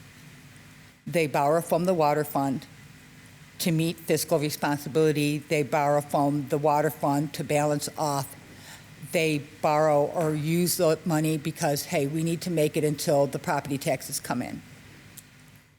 And it has caused issues in those communities, which they took years to rectify to make sure that never happens again. I see fee increases to the taxpayers who are already paying taxes through property taxes. And those fee increases are to offset what needs to be used for non-revenue departments. My calculations, without even going to paper right now, just based off of what I've already known from this year, you're looking at over $4 million from 5 enterprise zones. That's a lot of money. And to raise those fees again and say, well, we needed to fund those departments, you're not using it to fund those departments. You're using it to fund your non-revenue departments. And that's what you need to be telling the public. Those fees are not increasing because those departments need that money to operate. Because if that was the case, then the funds would not be leaving those 5 departments to go to non-revenue departments. It would be there to make sure those funds are there for those departments to use. That's the concern. I know there's a lot, and I see the exhaustion on all your faces. It's been a long 3 weeks, and there's a lot to think about, and there's a lot to do. And I'm just looking at where my background is and where my expertise is, and my head's spinning, let alone what you guys are going through in this thought process. So with that, I can thank you guys for being here while I'm asleep, definitely doing that, and just struggling through this. It's not an easy process.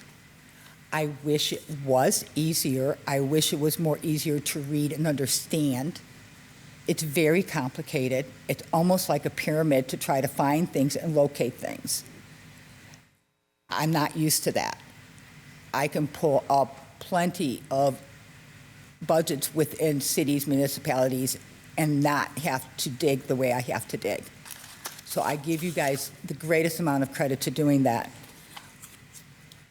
But I think as taxpayers, as residents living here, we're burned out. We're tired of every single year people asking for fees for this and fees for that and more revenue for this and counties coming after us and the state is saying this. It has to just be, let us breathe. Let us breathe.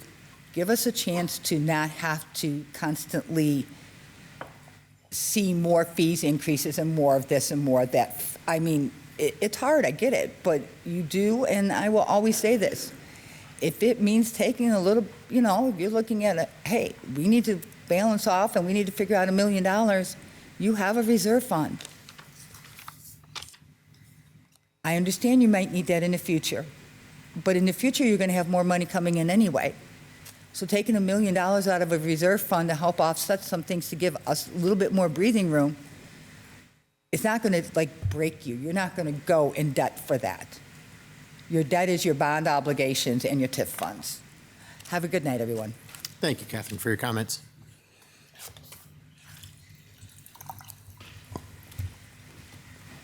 My name is Tommy Mentz. I attended City Life. I heard about it from word of mouth.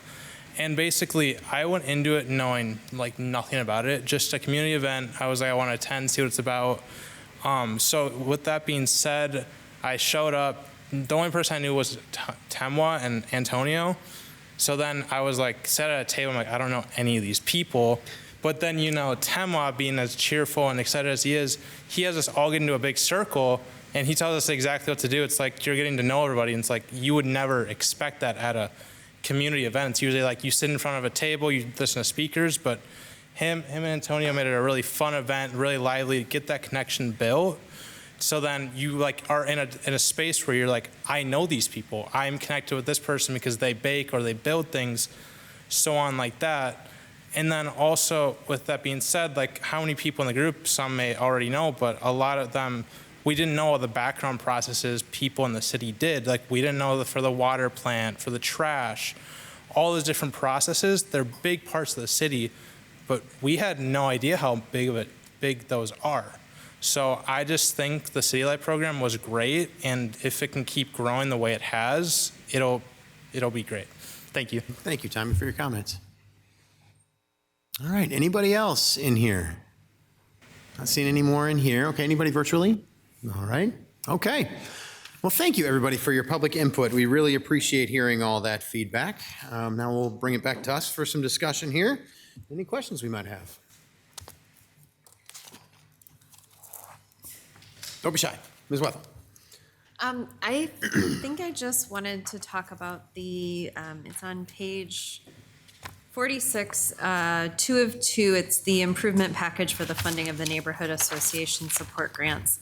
I understand that you gotta apply right away and the money is issued at the beginning of the fiscal year, and then what happens is we run out of money because there's not during the first quarter we allow this much, or dividing the year in half or something and allowing the money to be split.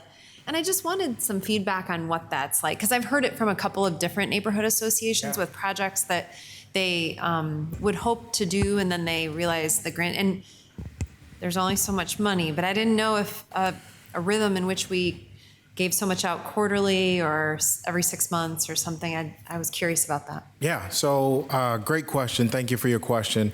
As I mentioned before, we are looking towards a quarterly system.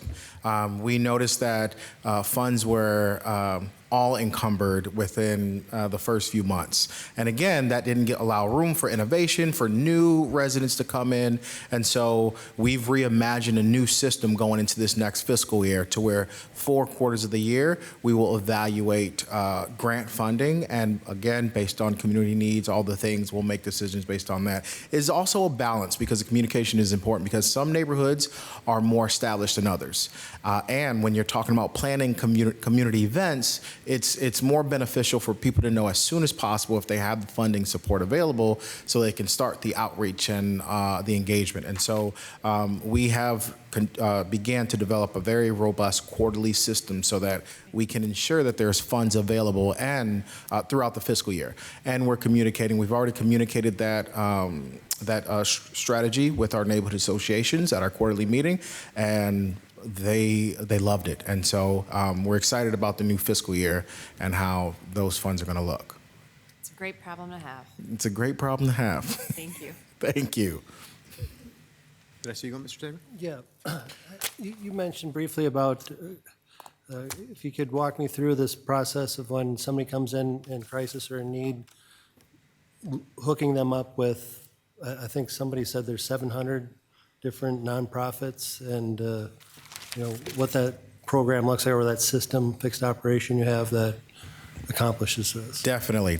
I got 2 people in the room who does that if you want to come up, but I can give you the high level. So again, this is focused on water, right? So we looked at all the fees that the city controls, and we, looked at, okay, boat fees, probably not, living in poverty if we're managing boat fees. So we started with water. It's essential service. And then we looked at the research, and it makes sense to prioritize this. And so what we've developed was this very holistic approach. When people come in, it's not a transactional experience, right? Our team is asking questions related to what brings you the most joy, right? When do you feel most alive in service and in work? And we have an expert on our team who knows all of our nonprofits and the needs that are in our community. And so we try to be very intentional with this strength-based approach and this thriving approach during that intake process, if you will, and then placing those individuals in places where those 2 things align, where the need is there and they can feel alive and sharpen those skills as well. And so we are in connection through the Volunteer DBQ platform with the nonprofits and the opportunities that we need to fill. And so we just align those systems.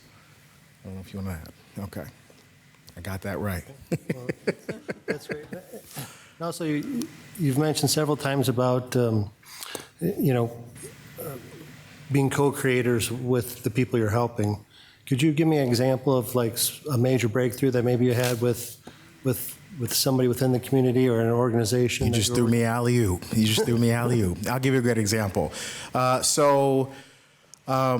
We met with a few leaders within the Black community, and we got together and we started to inform them about just disparities that are happening within our community that they were already bringing up. We just have the data. And instead of us coming up with the solutions, we created this conversation of them coming up with the solutions. And what was very unique is they took us to a place that I didn't predict that we were going to go. And they mentioned the strong pathways to young Black youth and recreational opportunities, right? How it teaches self-discipline, teamwork, cohesiveness, all the things related to sports and recreation.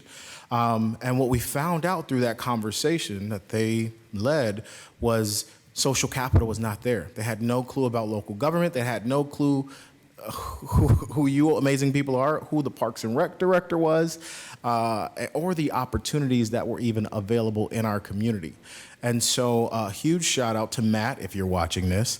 Matt came in on a Saturday, and these community members came in to the MFC. They chose a location. We were going to meet at the studio, anywhere. They chose to meet at the MFC, and they were really able to first connect and just get to know one another as human beings. And it was really cool because they were all geeking out on Parks and Rec, right? So they were in community and they were really able to just continue that conversation to create some solutions that they took ownership of. I just give you one example where we could have said, hey, we see the disparities, here's your solutions, what do you think about them? Versus them taking full ownership about creating the solutions and being in conversation with the Parks and Rec team and being a part of the solution, the end product. That's great. I mean, it's evident by all the people that came up and said all these wonderful things. Temwa, is it? I mean, he sounds like he must be really connecting with people out there. And yeah, I hope so. Your whole team is doing some amazing work, and I really appreciate it. Thank you. Thank you. Thank you so much. Thank you. Mr. Leindecker. Yeah, thanks, Mayor. Question, and this is maybe more so me just understanding the process on the budget. So on page 62, reversing my numbers here. 62, it appears that there's 3 new positions that are being created for community engagement coordinator, economic mobility opportunity special assistant, and program member support. But I didn't see those outlined in the improvement package summary. Is that? It's great question. So so this is part of the consolidation of the 2 departments. So before, these departments were separate. The special assistant to economic mobility and the community engagement coordinator, they both were a part of the economic mobility department. And through this fiscal year, we've combined to make things more efficient. And the last one you mentioned? Yeah, was the program member support.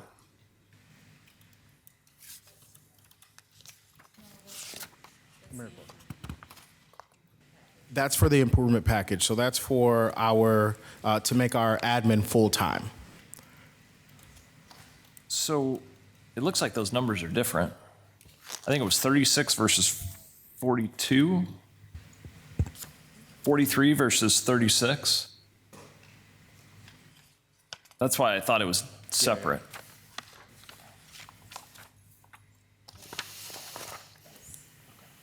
So, sorry, correction. So that program member support, with the increase in the admin support for the department, it allows 0.58 to be covered to support our AmeriCorps programming. And so that position is fully funded through the federal grant. Okay. Yeah. So these positions are in essence a wash because of the consolidation, is that? Correct. Okay. Would you mind Yeah, Mike, if go I ahead. followed up a little bit on that? So we had the Office of Economic Mobility, so that was its own department. And Anderson Sansey was the director of the Office of Economic Mobility. And in that department, it had several employees, an administrative support professional.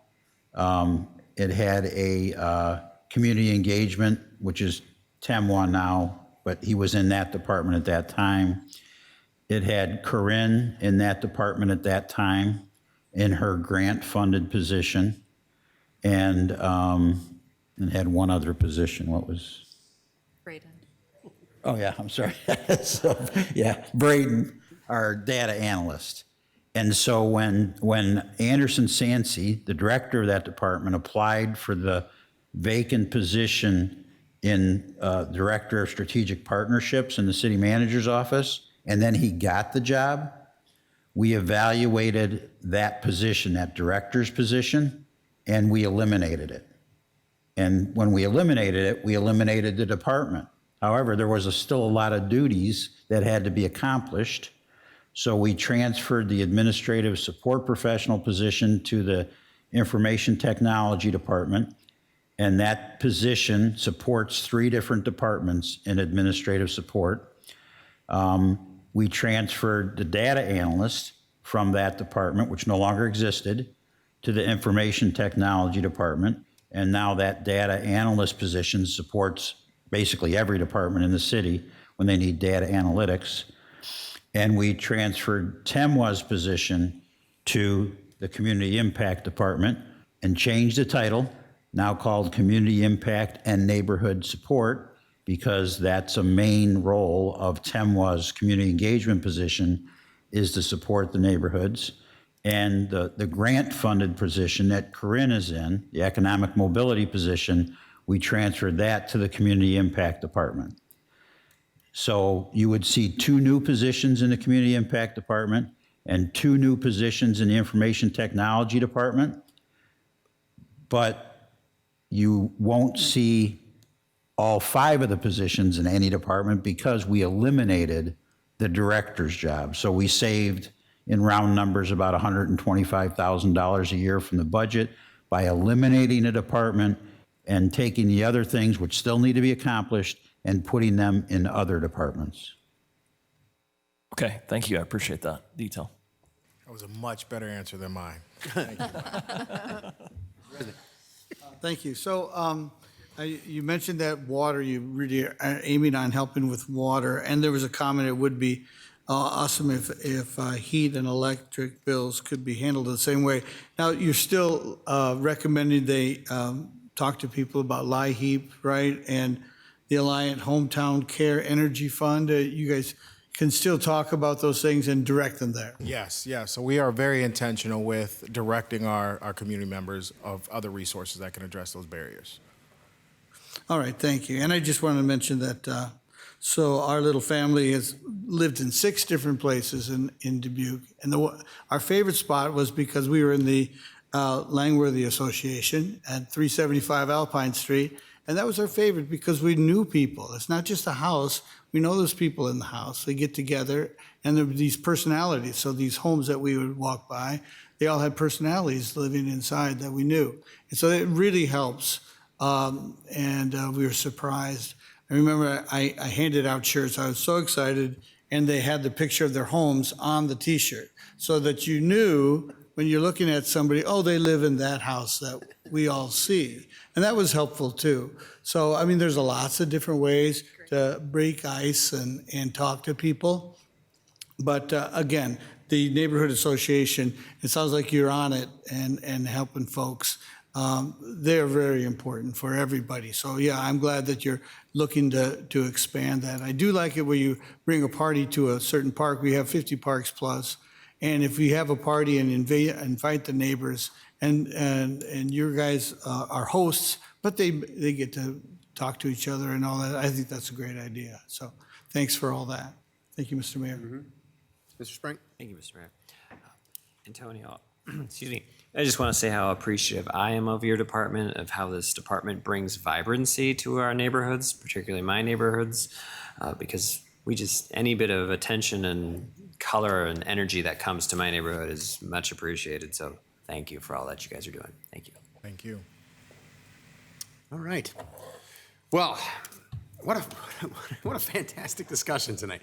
I mean, the energy you brought tonight we felt it, and I know I did, so I really appreciate that. You know, it makes me think of something. You know, you described the department as the circulatory system. I like the anatomical references that we're making here. Looked it up. My favorite, though, was the Water Resource Recovery Center, I have to say, because he didn't say what part of the body it was, but anyway.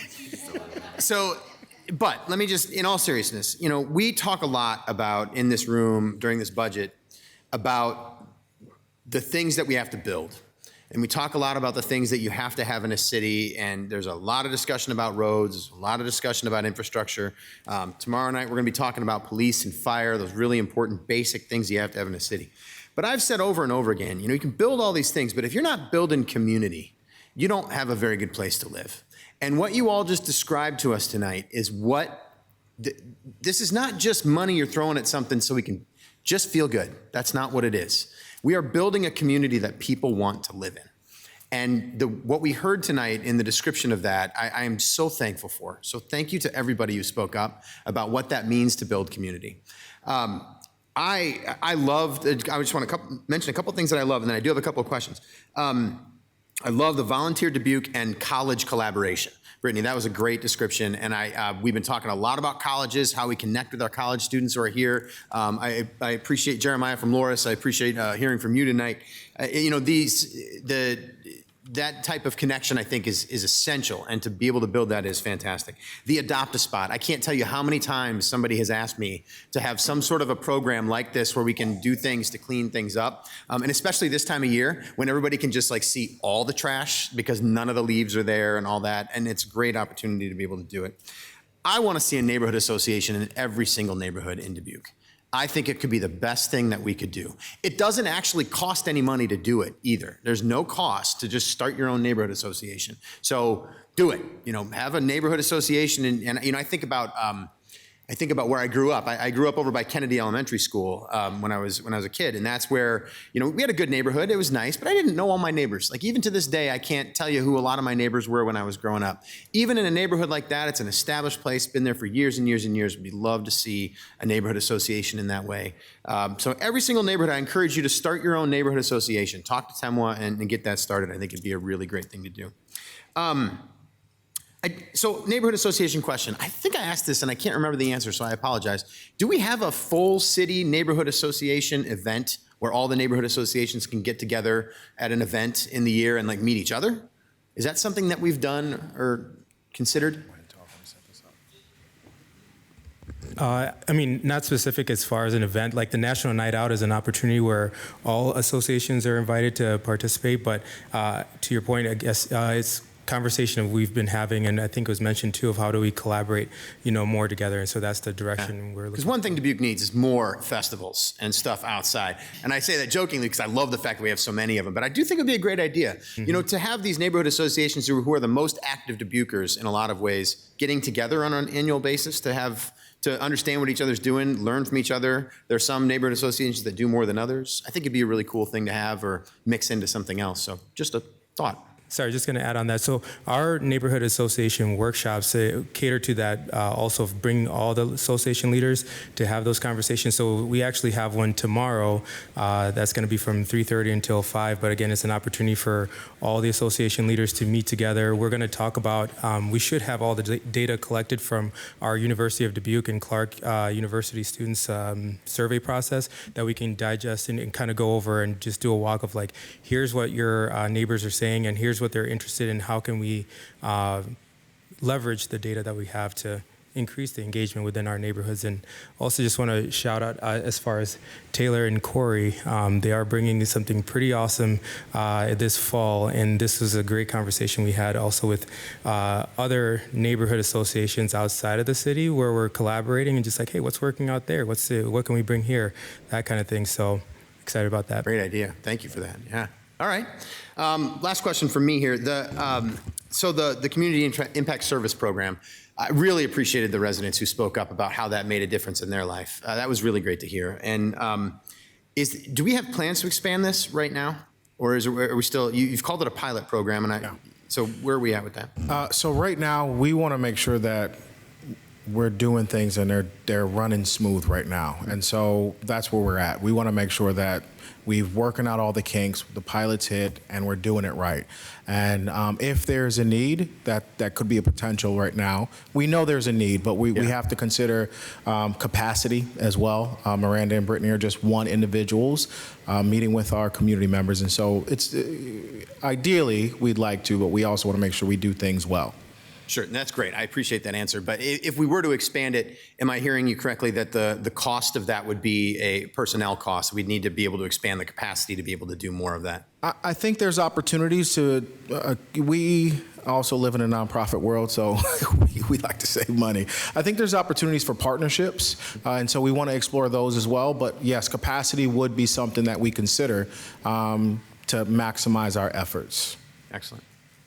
Thank you. I appreciate that. Yeah, I would like to see us expand that as a city. I think it would be really important to do. I think it's helping a lot of people, but it's doing exactly what we described, what we thought it was going to do when we first started this. It's not just getting people out of bills that they have. Right. It's connecting people in a way that they haven't been connected before. Yeah. That was just fantastic to hear those very specific examples about that tonight, so thank you. Yeah.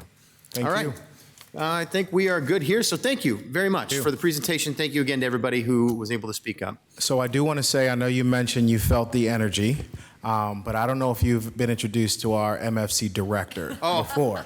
And so I recall a few presentations, Antonio. we went through this run-through before, and I tell you, I wanted to run through a brick wall after I heard her. I would like to introduce Ms. Lemetra Murdoch here to finish us off. Yeah. All right. Does she have walkout music? Does she have what? Does she have walk-up music? I think Lemetra does need walk-up music. So officially, this is our fourth and last budget presentation of the evening with the Multicultural Family Center. So Lemetra, with that, welcome. Hello, everyone, and how are you doing tonight? Tired? Yeah, I know. But we're going to get through this. My name is Lemetra Murdoch, and I am the Executive Director of the Multicultural Family Center. The Multicultural Family Center, also known as the MFC, contributes to cultivating a thriving community by creating safe spaces of belonging through cultural sharing and empowerment. Oops, sorry. All right. And how we do that. Our mission is that the Multicultural Family Center empowers all families and individuals through cultural exchange, learning, belonging, and celebration. And how we execute that is through our 4 pillars. We have our adult programs, we have our cultural identity celebrations, our team programs, as well as our family activities. Now, the Multicultural Family Center is a nonprofit, but we have this beautiful partnership, and I like to call it a song and dance, with the city of Dubuque. So the Multicultural Family Center is its own 501(c) that has a volunteer board of directors, and they focus on the funding for the programming and services, governance, strategic planning, goal setting, policies, as well as managing volunteers. Whereas the city of Dubuque provides leadership and management, employees, the facilities, utilities, IT support, as well as custodian and maintenance support. So this is, these people, oh my God, this is the board of directors, the MFC board of directors. I think we have a few of them in the room today. If you are a part of the board, can you raise your hand, please? Yes. These people are so engaged and they love serving the community just as much as we do. And if you want to notice, our board is intentionally reflective of the community that we serve with the level of mixture in cultures and identities and diversity. And here is a picture of our strong, small yet mighty team of the MFC. To the right, you see the structure of how we operate, and to the left is the names and the faces that fill those roles. Together with the board and the MFC team, that is the secret sauce to how we get to do what we do for the community. Community partnerships, yes, they are essential to our growth and ability to expand services within the community. Through these collaborations, we create opportunities for poverty reduction and the removal of barriers, fostering a more inclusive and supportive environment for all. So this is some data that I would like to share with you all that shows a continuous upward trend in the amount of people that come to visit the MFC. As you notice, the orange indicates or represents year 2024, and the blue represents the year 2025. And like I said, as you can see that upward trend of people that come, community members that come to the MFC. And I just want to make it be known that people come to the MFC not just for the programs and the events or even the amenities, but our team and our board are very intentional with building relationships with our community members and our community partners. And you can also see that in the data at the bottom that states that it's a calendar year data that shows in the year 2023, we served about 75,000 community members. And just as of last year, in 2025, that number increased by 50% to over 14,000 people. And I just, again, want to reiterate the importance of people feeling that sense of belonging when they walk in the doors of the Multicultural Family Center. Belonging is an emotional experience of safety. And frankly, sometimes you just want to go where everybody knows your name. And they're always glad you came. That is us at the Multicultural Family Center, and that is also the theme song to Cheers. So you all could thank me for leaving that in your head for the rest of the night. I know y'all saying, boom, boom, boom, boom. All right. But study shows that taking the time to learn, pronounce, and remember someone's name is a fundamental act of respect that directly fosters belonging, embraces multiculturalism, and establishes safety. It transforms a simple interaction into a validation of identity, signaling that a person is seen, valued, safe, rather than just another face in the crowd or a difficult name to ignore. Dignity and belonging is essential to creating a safe space where people also feel respected. So I want to dive into our pillars a little bit, give you a little insight about what we get to do at the Multicultural Family Center. Our adult programs is focused on creating a safe space of connectedness, barrier reduction, upward mobility, health, and wellness. And as I look at these pictures, the picture to the left at the bottom, you see community members using our Kendall Hunt computer lab. And what they're doing is they are updating their resumes. They're working with Iowa Works at our Employment Expo, where we had various resources available to them for free to give them employability resources and also barrier reduction. They walked away with not only a new and updated resume, but also a headshot.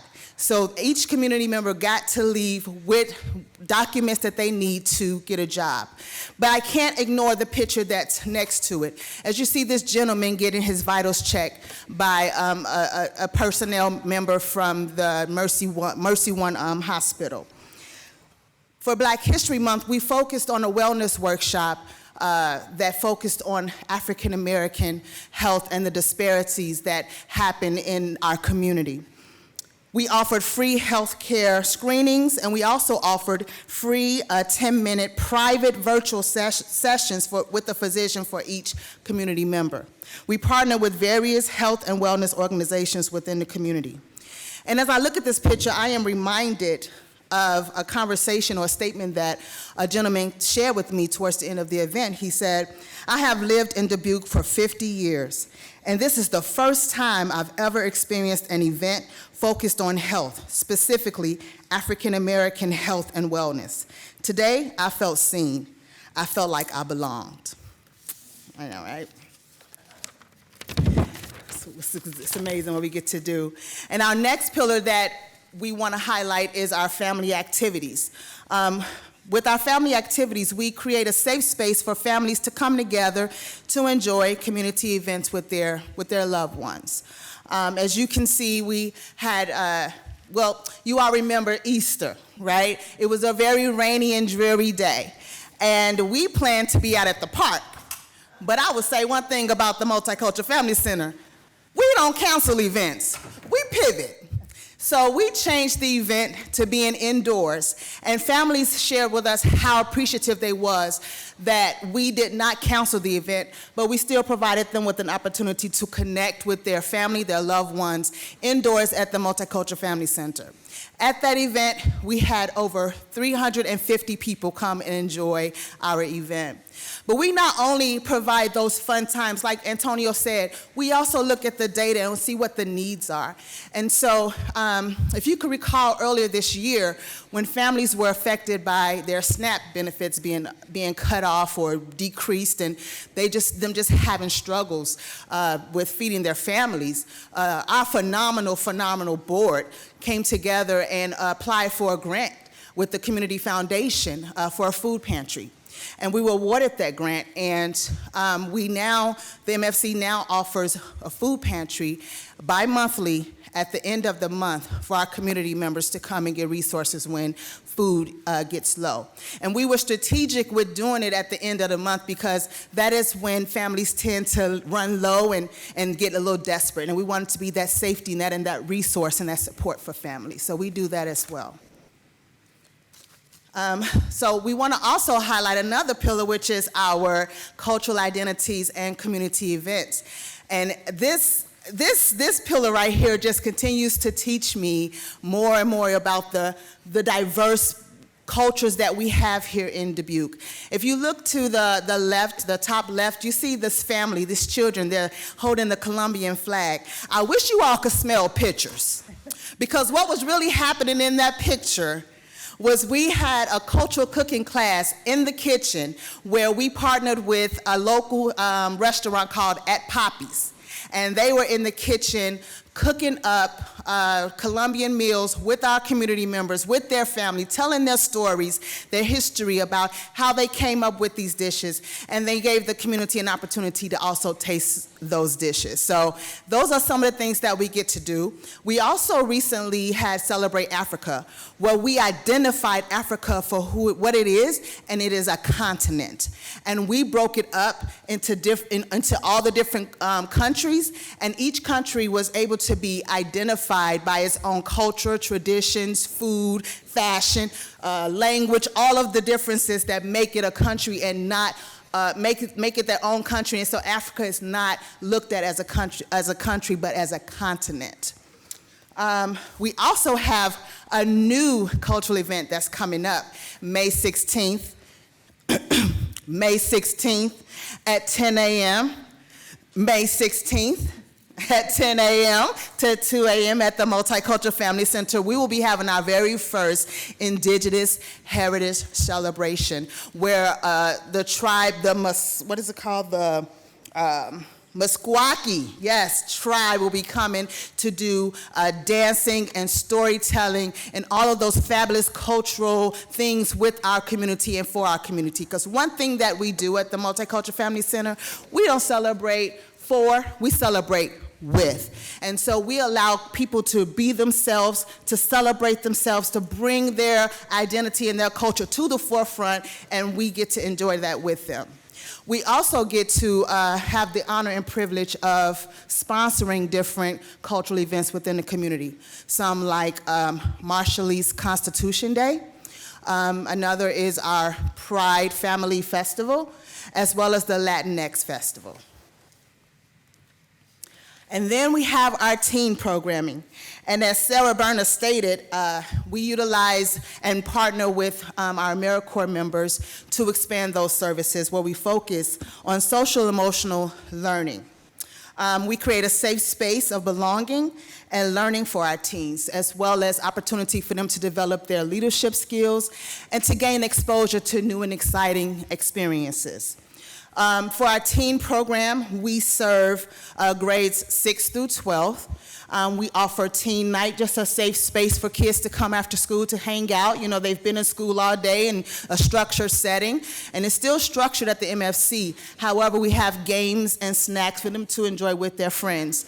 And then we also offer them teen night, where we offer more structured activities, where we partner with different community organizations to come in and introduce our kids to new ideas, new initiatives, or maybe just allow them an opportunity to have fun doing something they already know they love to do. But also during that time, we offer homework help. And we're thankful for our AmeriCorps support with that, for our academic advocate who offers homework help Monday through Thursdays. And we also offer, and we also serve our teens a meal. So our parents be loving us. Let me just go off track a little bit. So they love us because they come to the MFC, the kids get their energy out, they get homework help, they get to play, and they get fed. And when they come home, it's just time for a bath and a bed. Parents love it. They love it. But we were able to serve 1,130 meals from the time of July 2025 to March 2026. Also within our teen pillar, we have our Teen Leadership Council, and this is pretty cool. So we have We call it the TLC, and their mission is to provide a platform for teenagers to develop leadership skills, promote cultural awareness, and make a positive impact in their community through collaboration, advocacy, and service. During this program, they do receive a stipend for the community work that they do and for the outreach that they do, the outreach work that they do. One of the outreach programs that they did, we partnered with the Office of Sustainability, and they did a downtown youth-led mobility assessment and bike giveaway project. Now, the goal for this was to better understand transportation barriers and behaviors and opportunities for sustainable alternatives. Through this project, TLC identified gaps in mobility access and potential pathways for reducing emissions through active transportation. During this opportunity, our teens, their cups were filled. They were able to give away 28 bikes. Along with those bikes, they gave away 28 helmets. They also gave away 28 bike locks, 28 bike lights, as well as served 28 families that received bike safety education and material provided by the City of Dubuque and the bike coop or co-op. Which one? I don't know. Coop, co-op, what y'all call it? I don't know, no matter, we're moving on. So the TLC, there's 9 members on there, and the grades that serves in TLC is 6 through 12. So some future initiatives for the MFC is that we are looking to enhance our cultural experiences and community engagement. We're also looking to continue to provide opportunities for upward mobility for our community members, as well as barrier reduction. We're also looking to continue to increase our wellness initiatives. So for the average homeowner, it costs them $11.12 for all this awesomeness, for all of it. The Multicultural Family Center also provides psychological safety and belonging by providing a safe space and empowering community members and partners to share their thoughts, ideas, cultures, identities, and lived experience with their community. And so this goes into our KPIs. So this is for our cultural events. It showcases Dubuque's varied and mixed cultures through celebrations of culturally significant days and programs featuring education, music, art, dance, and food. And as you can see, our target was 5,000 for 2024 and 2025. We met those targets, but for 2026, we fell a little short. And I believe that data shows that is due to the increase, as you saw in previous slide, of the amount of residents that we serve. Our staff capacity still remains the same. We also have KPIs for our teens to engage teens in the community in the Summer Teen Empowerment Program, which we call STEP, to improve skills in employment, leadership, communication, and financial literacy. So I will state last year we were affected by the AmeriCorps funding, and we were unable to provide our teens with the STEP opportunity. However, once again, the MFC, we don't quit. We pivot. So what we did is we partnered with Sarah, and we were able to create a Serve Dubuque. STEP normally has about 40 students, but Serve Dubuque, we had 16 students. But we were still able to provide them with similar structure and curriculum. They were still able to receive a high school credit as well as a stipend. So as you can see, our target was 85%, and for 2024, we met that, as well as 2025, when we had to pivot. We still met our target, I should say, and we estimate that we will be at 90% for 2026. The same goes for our participating teens that will increase their understanding of how to manage their bank accounts and earn their savings match through the bank. So we're looking again, same type of targets. We have an 85% target for 2024. We met it. 2025, even when we had challenges, we still met it, and we anticipate that we will continue to meet it for 2026. So I said I was going to use this opportunity to invite each one of you to at least one of our events or programs at the Multicultural Family Center. We offer different type of cafes. If events isn't your thing, we have cultural cafe.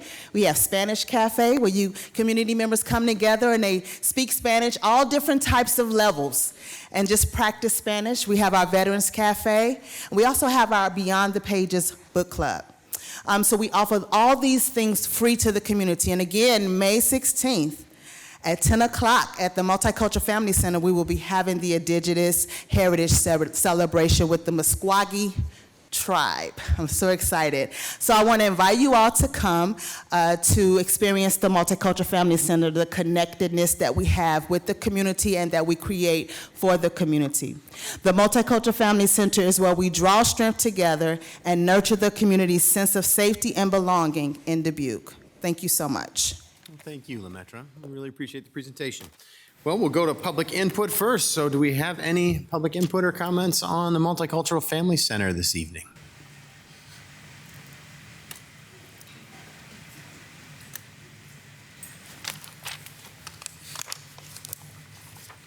Could it be 1401 Henyon?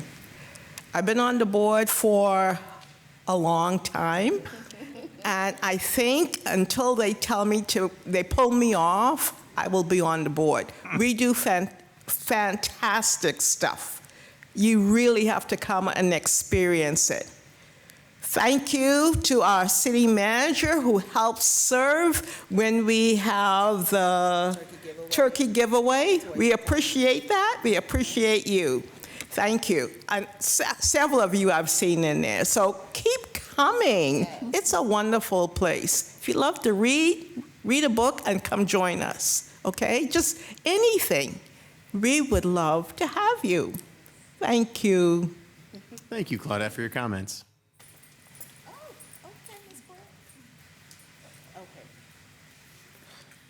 I'm Brooklyn Williams again. I want to just brag on Meg and make her shine a little bit.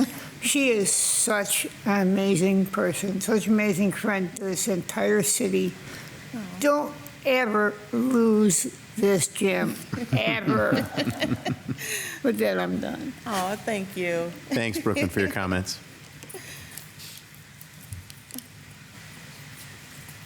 My name is Jeremiah Allen again. I was one of the panelist speakers at one of the wellness events that they had, and it was my first time being introduced to the place fully. I knew what it was, I heard about it, but coming to speak and coming to be on the panel and coming to see the event and how it played out really reminded me a lot of this thing called Build Chicago. So for the most of my life, I grew up in poverty in Chicago, and we have a thing called Build Chicago.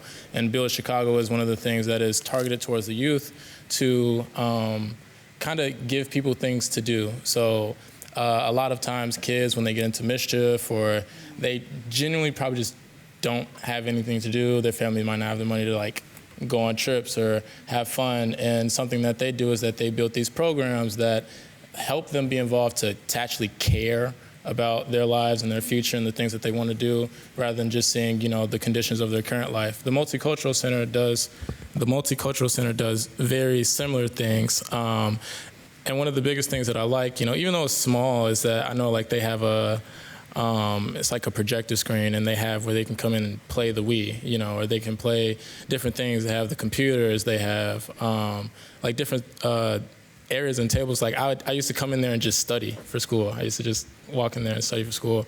And they do a lot with the community in general.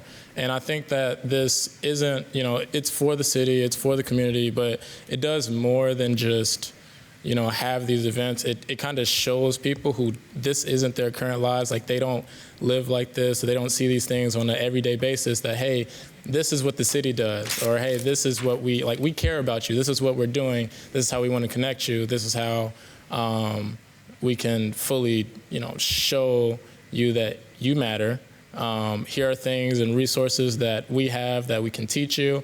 And ever since learning about the Multicultural Center, I've always loved going to the Multicultural Center and participating in anything that they have. I've been a bit busy, so they haven't seen me recently, but finals week is next week, and I will be there a lot more. Well, thank you, Jeremiah, for your comments. I'm coming up in my personal capacity as well as my professional. Corinne Rothblum, 1100 Main Street. I moved to Dubuque 3 months ago, and when I came to interview for this job, I'm from Washington, D.C., big city girl, with my usual sort of like, can I live in a small city? But one of the things that struck me when I came to interview is I spent a day walking around the community, and when I saw the Multicultural Family Center, I said, this is a community that I really know I would feel comfortable in. And I now have the privilege of working in that building and walking through it every day and just seeing the vibrancy and the safe space that it provides to such a diverse cross-section of the Dubuque community, and the leadership that Lemaitre and her team show, and just the volunteerism that is present in that space every day is just really, it speaks to what Dubuque is, and I applaud the city for having the vision to create such a space. Well, thanks, Corinne, for your comments.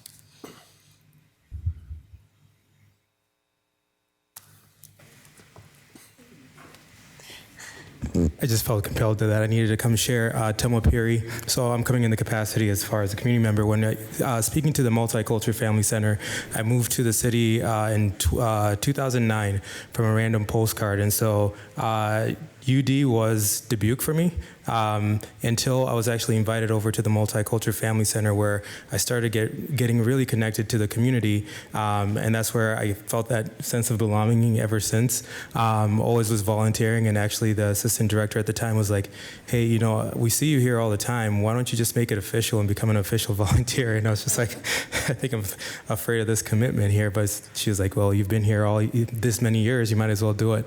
But just wanted to share just how much I've appreciated as far as the Multicultural Family Center playing a role in me being here within the community. So, thank you, Samuel, for your comments.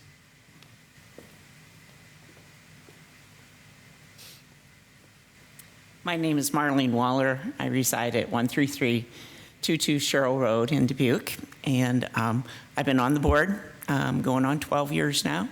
I've talked to some of you before. I see some new faces, of course.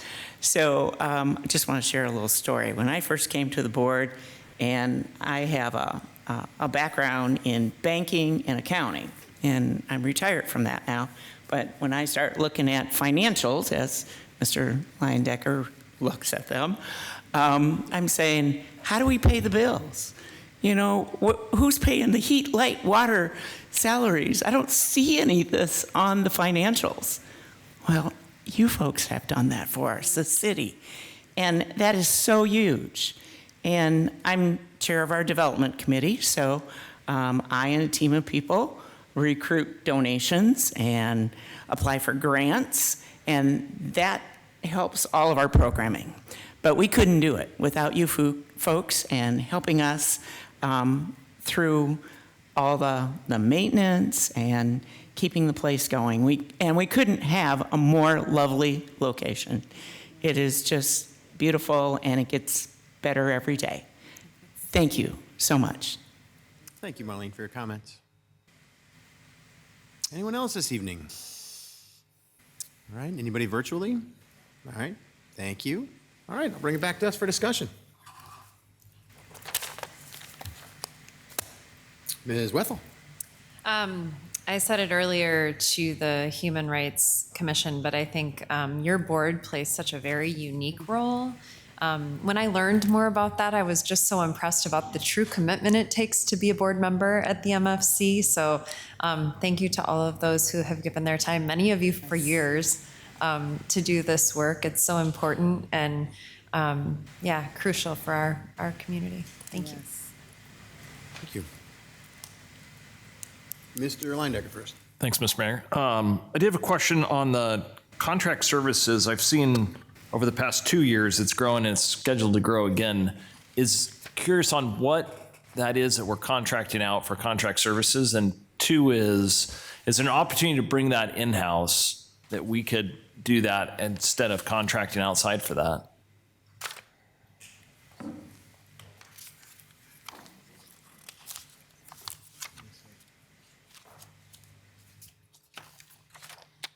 What numbers are you referring to right now? Where's that? I think it's supplies and services. Give me 1 second.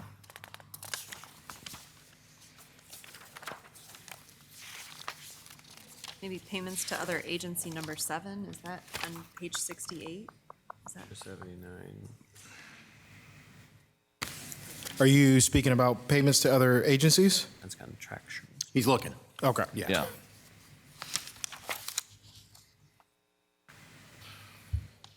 Well, I didn't write the page number down. Give me a second. You can come back to me. Okay. I'll find it do here. that. Actually, are you, I see page 74. Well, there's 6E contractual services, it says, but I don't think that's what you're referring to. Yeah, that is. Is that what you're referring to? Yes. Page 74 then, at the bottom of there. Payments to other agencies. And that's, and then the totals at 6E on page 75. Am I correct there? Correct. Okay.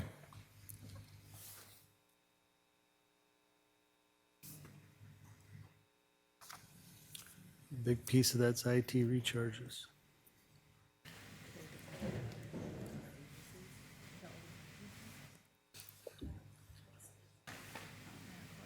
Okay, so I think you're referring to the pay to other agencies. Is that what we're talking about here?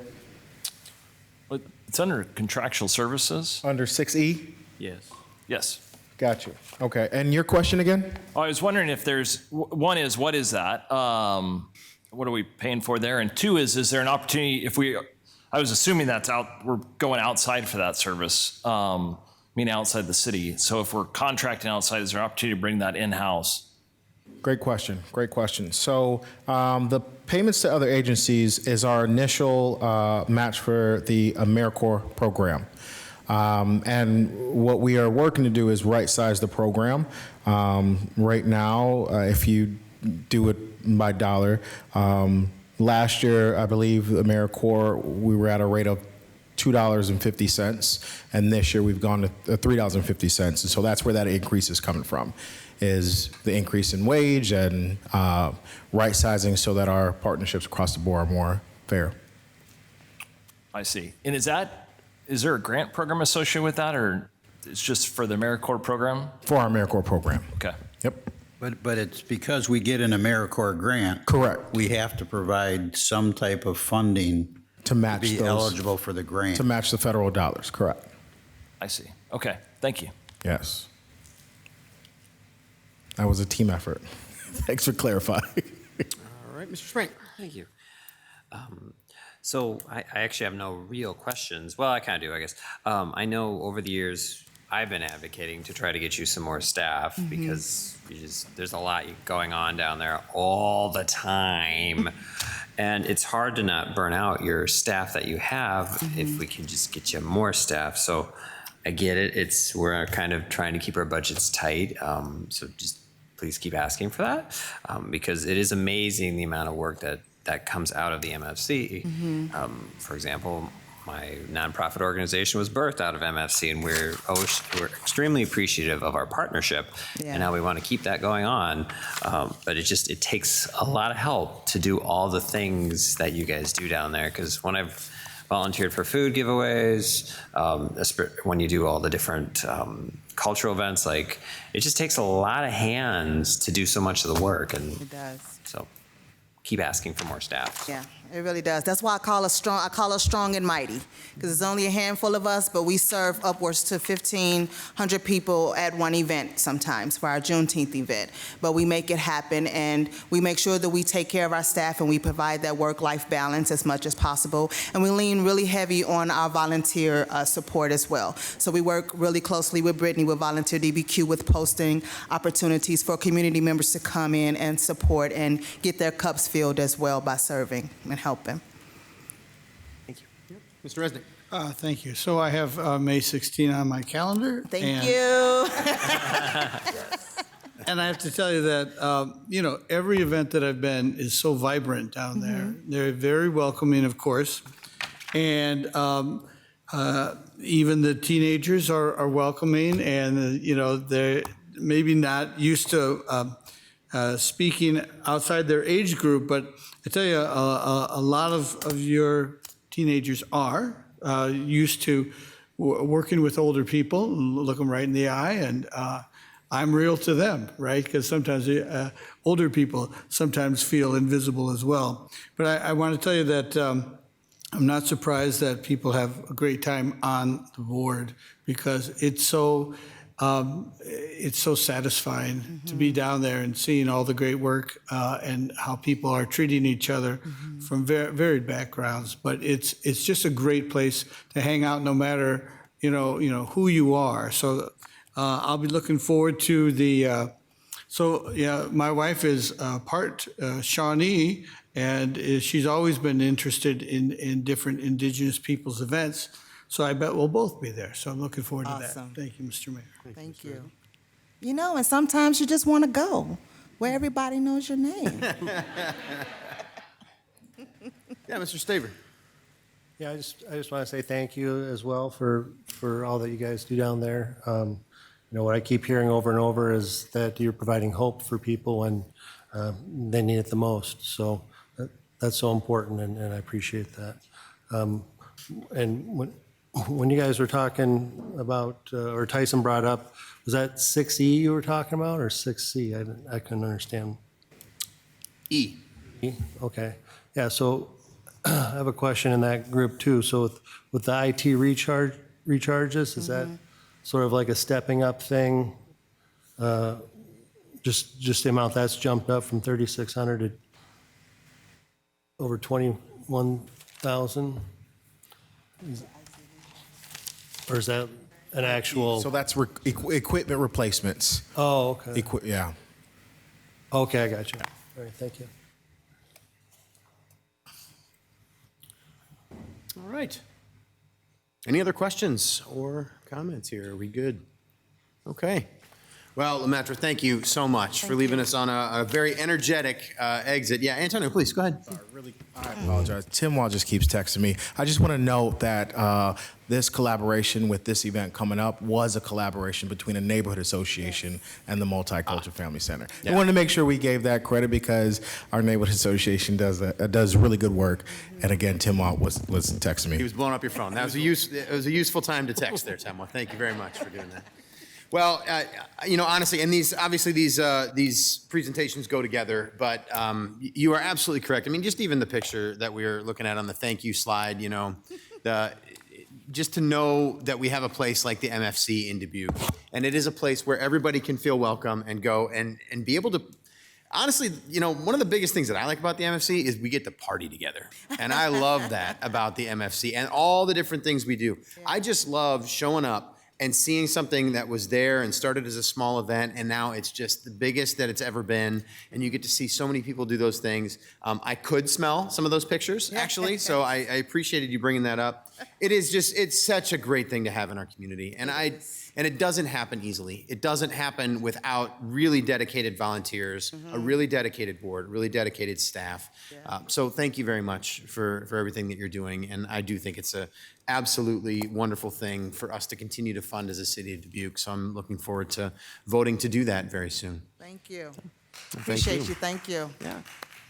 Still with the clapping for the presentations. I'm loving it. All right. Well, actually, I was about to adjourn us, but do we have anything that we need to talk about? We had a nice discussion last night, but we have one more action item there to be able to discuss anything else that we might want to discuss to hold, or we're good? Okay. I appreciate that.